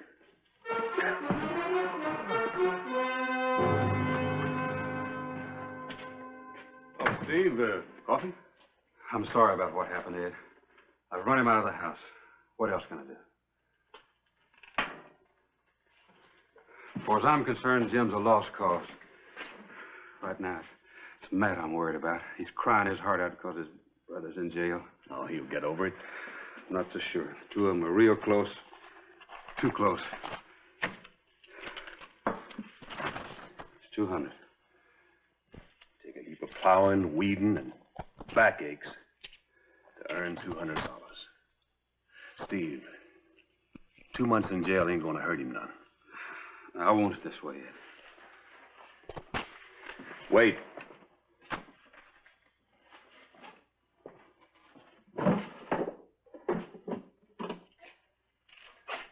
Might as well have these.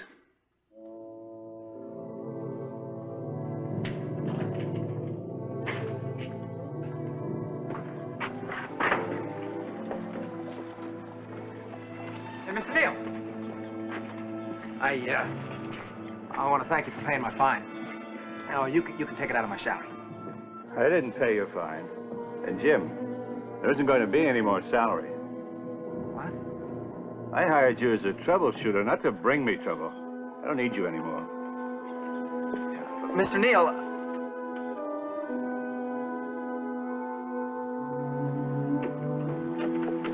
Matt. Every day you come chasing down here like all get out. You expecting a letter? From your brother, maybe?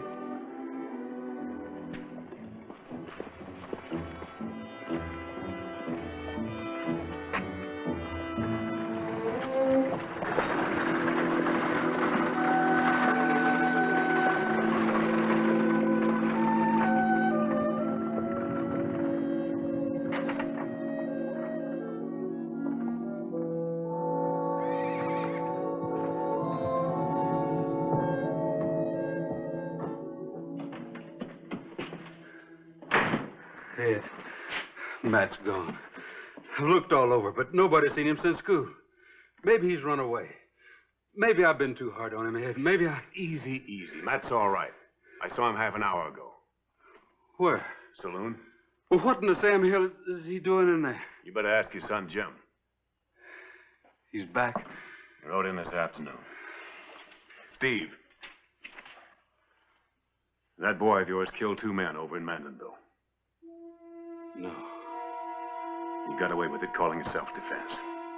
I'm not going to stand for any shooting in this town.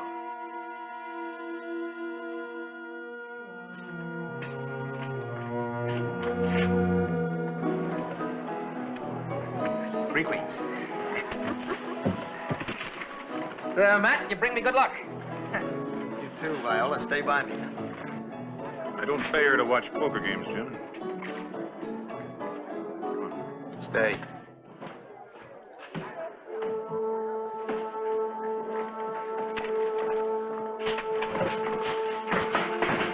Go on. You steer clear, Matt. You keep away from him. So help me, I'll break your head in.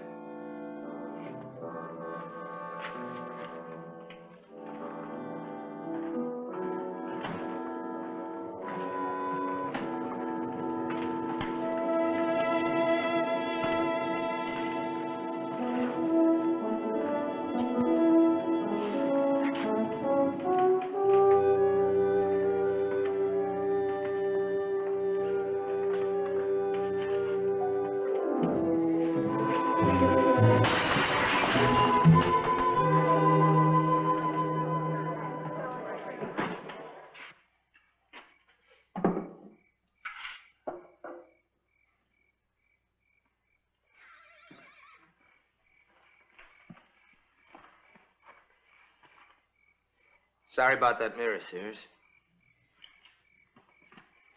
Here. Sort of take care of the damages. No hard feelings? Forget it. I understand the old man's got to get something off his chest once in a while. You want a job? Oh, I'm heading to Frisco. Besides, I don't think you can pay my price. Well, I couldn't pay you what Neil did, but I'll make it worthwhile. You play good poker, and with that gun, nobody's going to argue with you. I'll stake you. We'll be partners.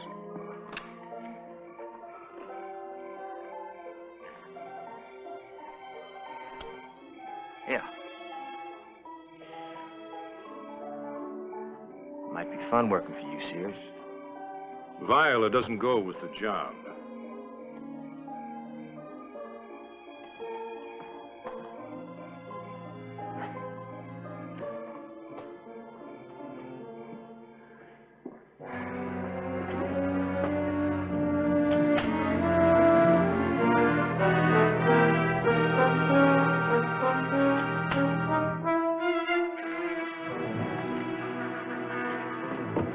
None of that in this house.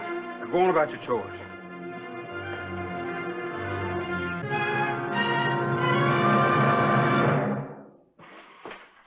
You lock up tonight.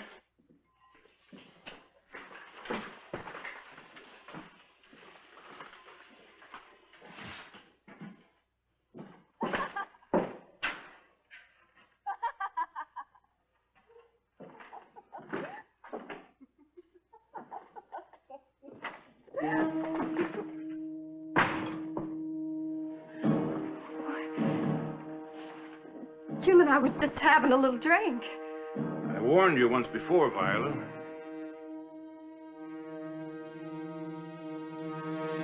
Oh, Tom, listen. Look, Tom. I know what you're thinking, but you're wrong. Wait outside. I wouldn't cross you. Not after all you've done for me. Oh! Out!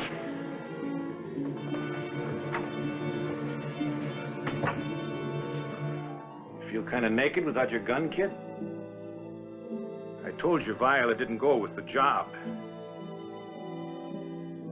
Real beauty, ain't it? This holds 2 shots. That's plenty. Right through the heart.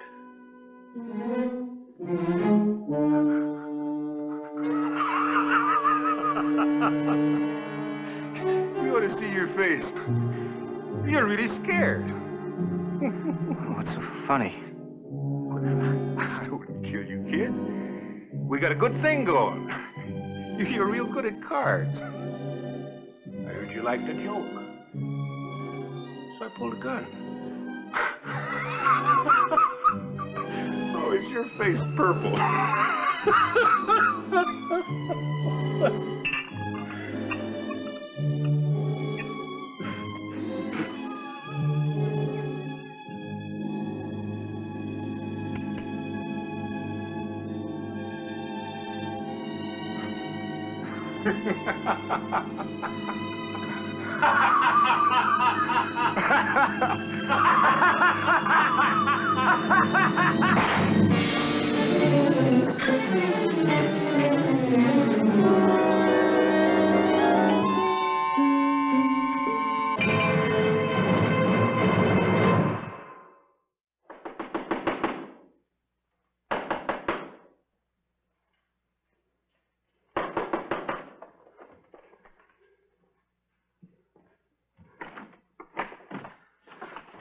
What is it? What's the matter? I need a gun and money quick. What happened? Well, I ain't got time for questions. I want to know what happened. Pa, they're on my heels. You ain't getting a red cent till I know. Look, I shot Long Tom Sears. You really shoot him, Jim? You're doomed, Jim. First them 2 men at Manville, now Sears. You'll go on killing like a wild animal with a taste for blood. Look, save the lecture. Look, Pa, all I want from you is a gun and enough money to get to Mexico. Huh? Well, you gonna help me? If you don't come back, all I want from you is to keep away from Matt for good. Sure. You gotta swear to that. I swear! Jim, take me with you. No. Please. I can't. Why? I'll come back, man. You can count on it. You promise? Sure. I gotta teach you to fan, don't I?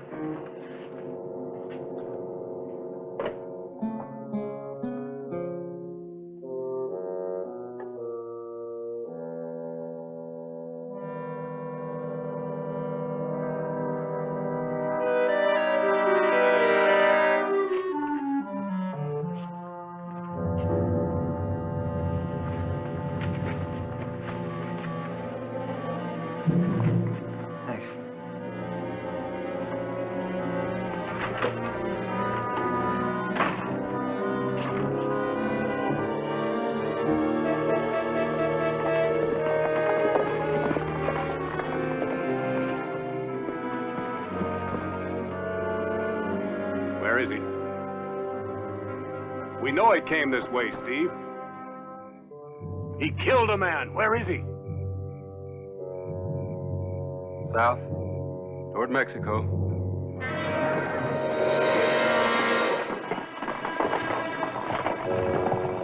Hi. Come on, man.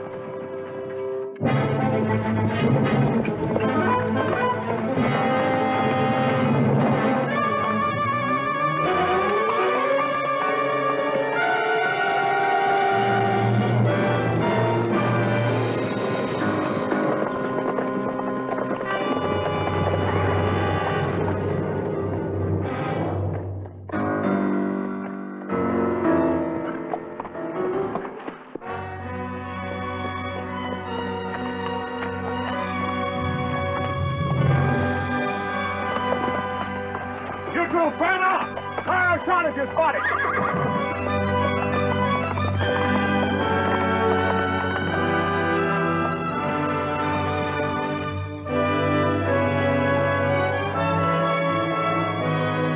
He won't get far. His horse is going lame.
Come on, man.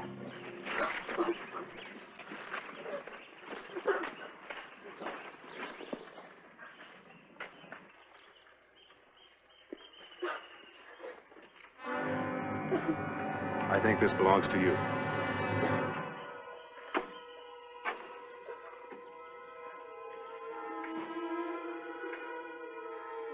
He was twisting Matt before my eyes, bending him to his ways.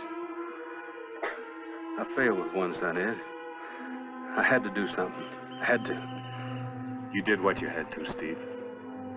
You did it for Matt.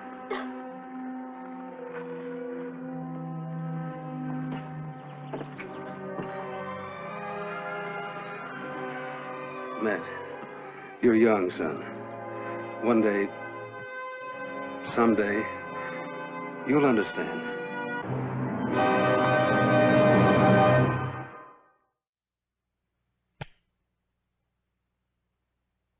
The way of justice is seldom easy and often takes strange turns. Young Matt McKinney grew up to be a credit to his father and the community. And in Kern County, California, his older brother Jim was buried without a headstone, as his father had requested, in a forgotten grave.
Hello, Jack. Hello, Ben.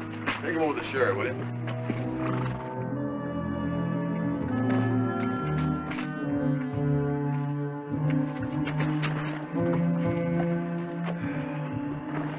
Well, I'm glad to see you're back in one piece.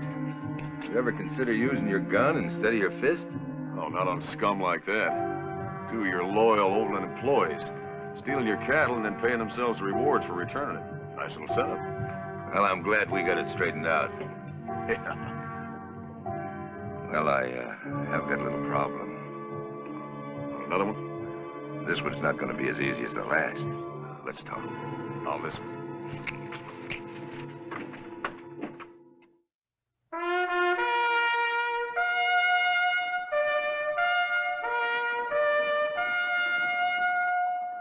Death Valley Days.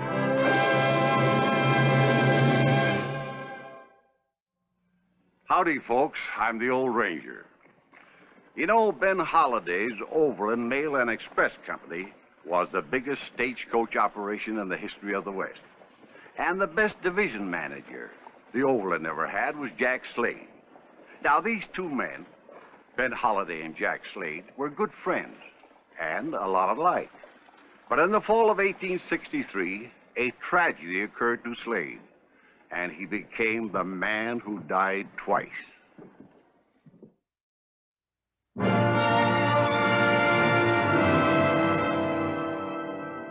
Yeah, what else, Ben? Well, that's the whole story, Jack. I can't run the new branch line out of Julesburg up to Alder Gulch, not as long as Jules Rennie is there. I don't quite understand, Ben. Why don't you simply fire the man? I've tried it. I've written him a dozen times. He's headed that division so long he thinks he owns it. I'd yet get him out. Why don't you send the law up there?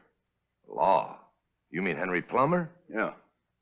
He's worse than Rennie, as crooked as they come. The only man I could trust to do that job is you, Jack. Now, Ben, Virginia and me, we're settled here. We like it here. We've made ourselves a nice home. I want you to take over Julesburg. It'll mean more money to you. Ben, I'd like to help you out. I know what that new line means to you. But I'm getting tired. Trouble is making me tired. Can I have a drink? Sure, go ahead. That's what it's there for. How about you? Oh, thanks. That stuff will rot your insides. Yeah, Rennie's robbing me blind, and I know it. Alder Gulch, that would be up in the Montana gold fields, wouldn't it? Yes, and it's booming up there. Yeah. Well, I guess you do need another line up that way, don't you? I'll never get one in as long as Rennie's at Julesburg. All right, Ben. I'll get rid of Rennie for you. Thanks, Jack. I'll make it up to you. Hi, honey. Jack, are you all right? Yeah, sure, I'm all right. Ain't she the prettiest little thing you ever saw? How are you, Virginia? I'm just fine, Ben. Just fine. Did you miss me? I was worried about you. But now that you're back... Oh, I'll be leaving again tomorrow morning. Leaving? Well, it seems old Ben here's gotta have a new line, and there's a stubborn rooster nesting on the property. But I'll explain it to you on the way home. That is, if you don't scowl at me like that. Oh. Bye, Ben. Bye, Virginia. I'll see you in Julesburg.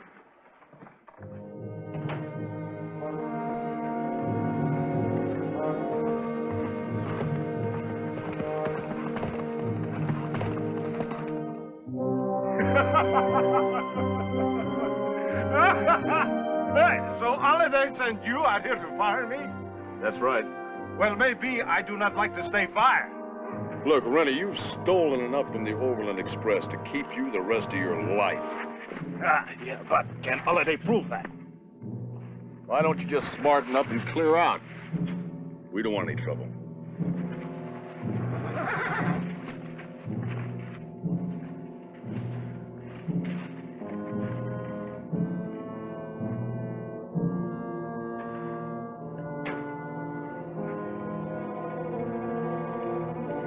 Now look, it's 3 hours until noon. That gives you just about enough time to get your stuff together. If you start right now.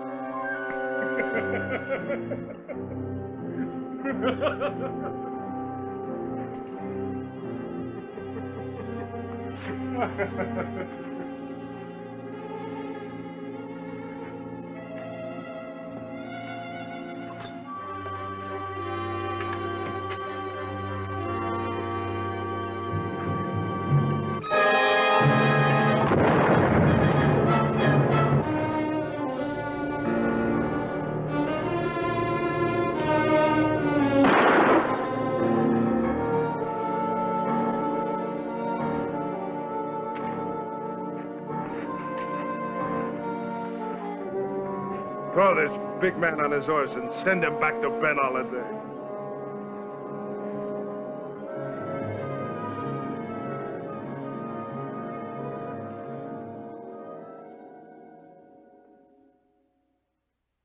Virginia, there are some fine doctors in St. Louis. I've sent for the best.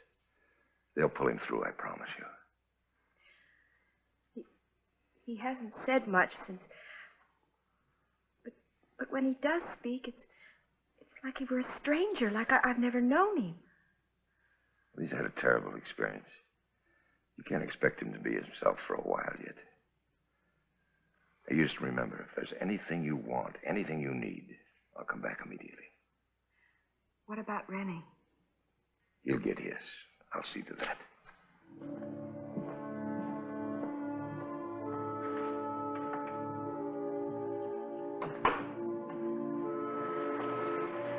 You're awake.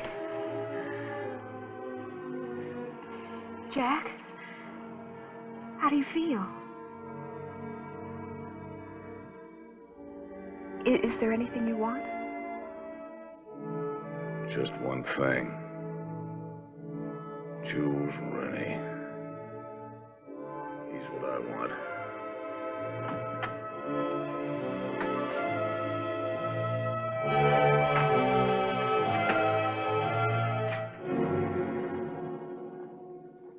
Colonel Sanders, what are you doing here? I heard about your friend Slade getting chopped down.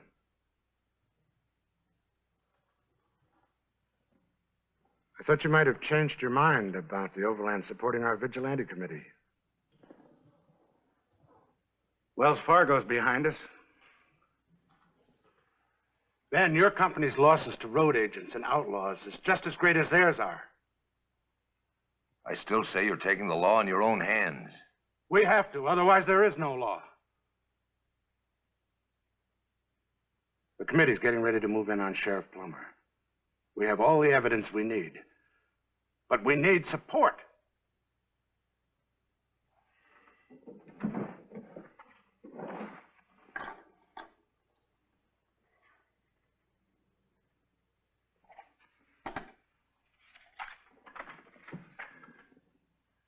Fill in the amount you need. Your own personal check? Your committee is unofficial. My support has to be the same way. I understand. We'll keep it confidential. Thanks, Ben.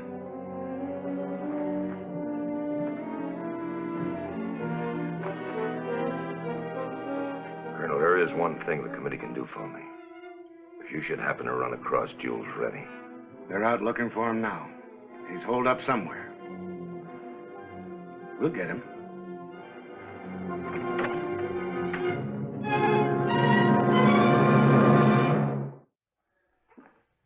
The Carson Ranch, you said. And you're sure it was Jules Rennie they saw? Yes, but let the law take care of Rennie. What law? Henry Plummer? Put that sling on me.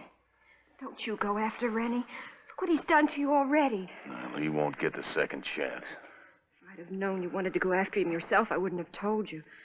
And anyway, the vigilantes are looking for him, too. Well, even if I was dying, I wouldn't let anybody get there ahead of me. He's mine. And I'm gonna take him slow. Piece by piece.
Hey, neighbor, all right if I water my horse?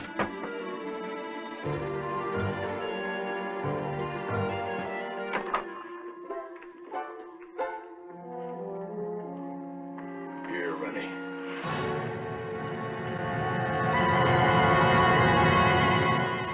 You were dead.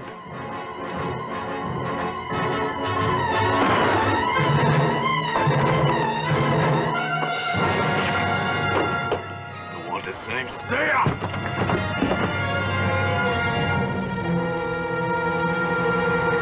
Let me see. How many of your slugs was it they dug out of me in the hospital, Rennie? Oh, yeah. I remember.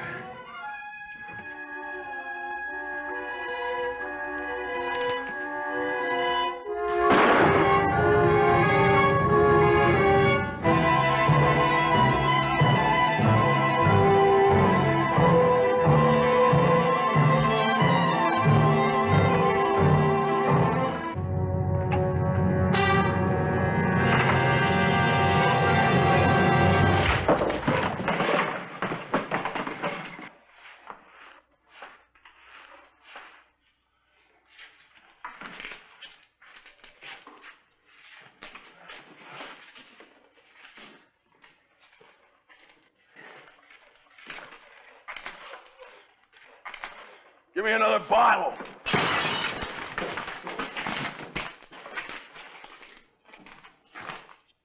Did you hear me?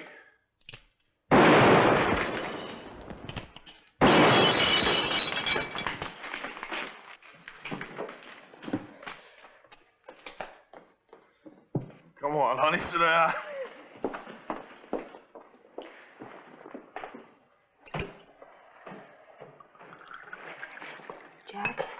Jack, please come home.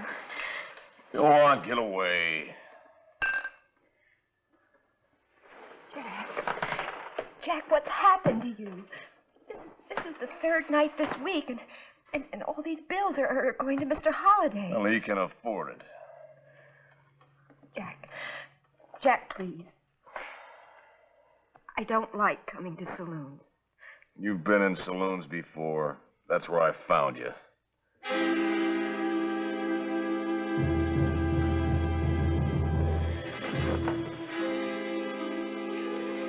Virginia?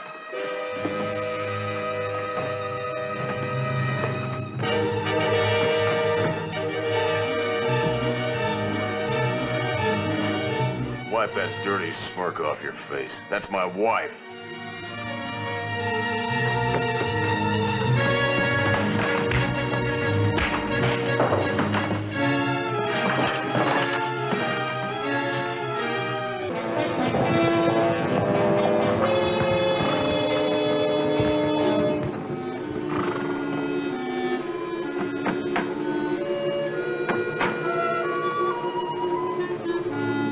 Finds you guilty as charged and sentences you to be hanged until you are dead.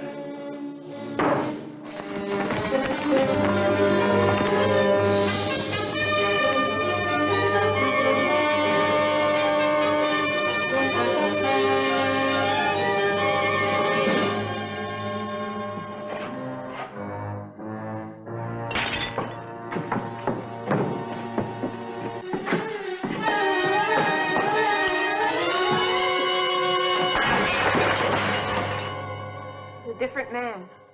Ever since Rennie almost killed him. Jack's my best friend and the best division manager the company ever had. But what am I going to do? He's getting the company in trouble everywhere, just getting himself in trouble. I think it's best for everyone concerned if I let him go. Ben, if you do that, it'll really finish him. Why, Ben? Why did you send him after Jules Rennie? He's been putting out fires for you ever since we were married, and even before that. I think this whole thing is your fault.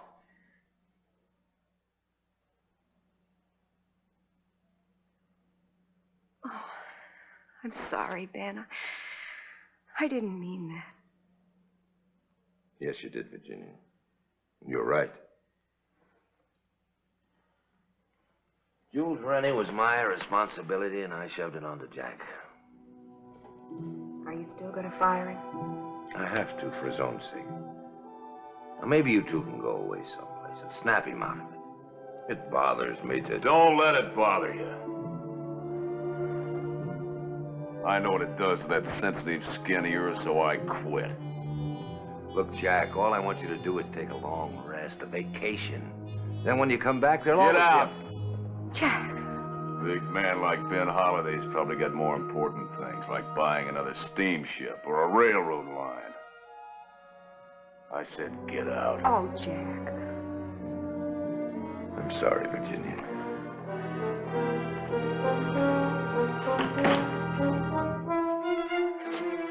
How could you do that? He's your best friend.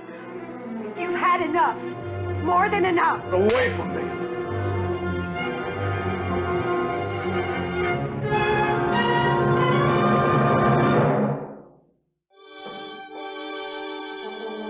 That's not all. 22 of the worst outlaws hanged. As many more banished from Montana. I think we can say the day of the outlaws ended, at least in Montana. And I think the Overland, unofficially, can consider its money well spent.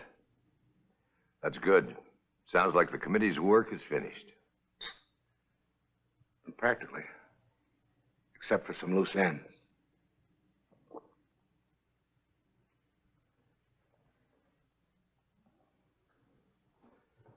Ben, you're not going to like this. One of the loose ends is Jack Slade.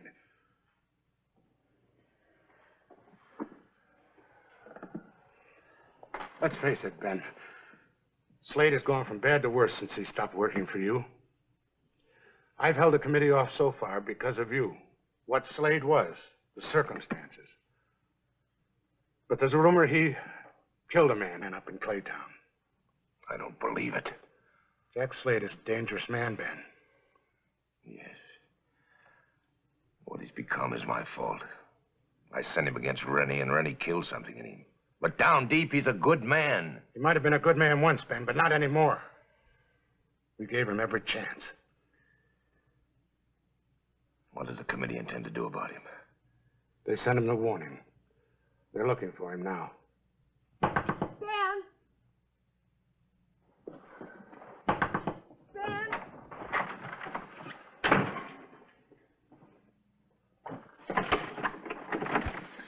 Virginia, what's wrong? Ben, when I got home tonight, I found this on the door. It's the vigilante warning, isn't it? They're looking for Jack, aren't they?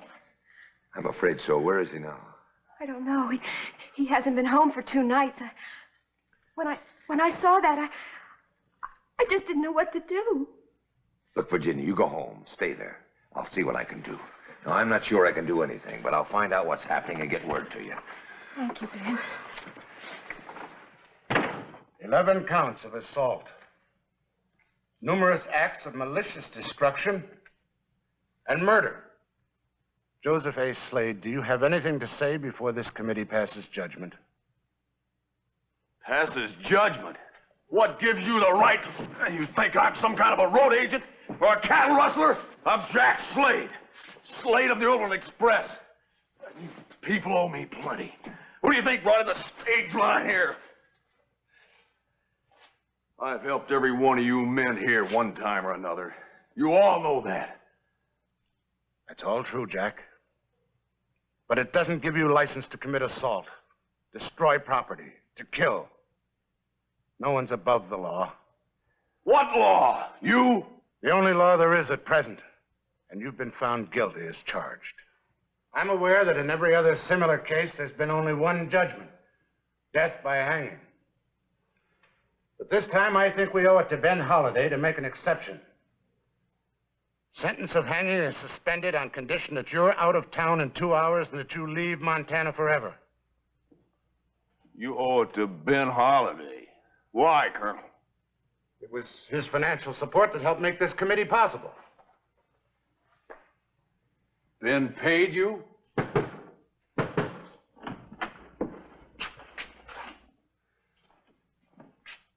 Jack! Remember, Slade, 2 hours.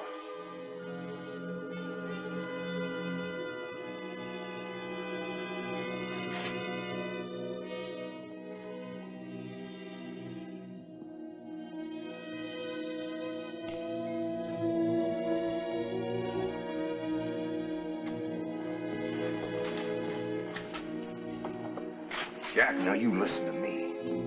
Go on hating me if you want to. Maybe I deserve it. But what about Virginia? What has she ever done to you but love you? And in spite of everything, go on loving you. Now they're giving you a break. If you don't care about your own neck anymore, think about Virginia. Or get away from here for her sake.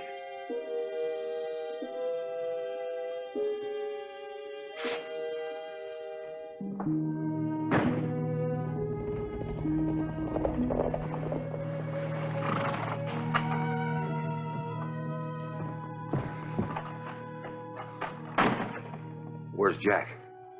I don't know. He hasn't come back to the house. Look, Virginia, I want you to throw some things in a bag. Take just what you need, but hurry. Why? What is it? We've got to find Jack. The vigilante committee gave him 2 hours to get out of town. Otherwise, please hurry.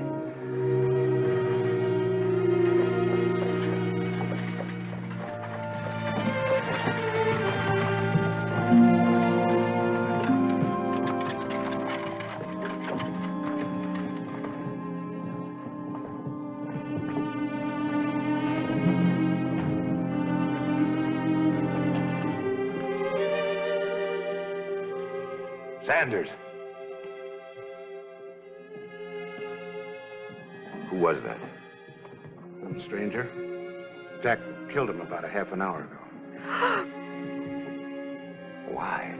No reason at all. He walked in a little while ago, had a drink, then picked a fight, started shooting. Where is he now? The vigilante's got him. No, wait! It's done.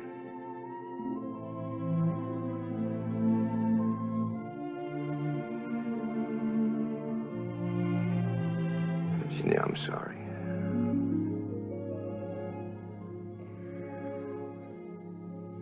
It's over. You know, it's really better this way. Just some stranger. They hanged a man I never knew.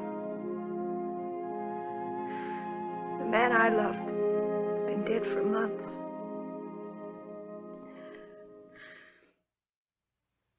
The Overland's best division manager was to have one final ride in the stagecoach. His wife would let them bury him in Montana soil. So they shipped his coffin all the way to Salt Lake City. And that's where Jack Slade was buried on July 20th, 1864.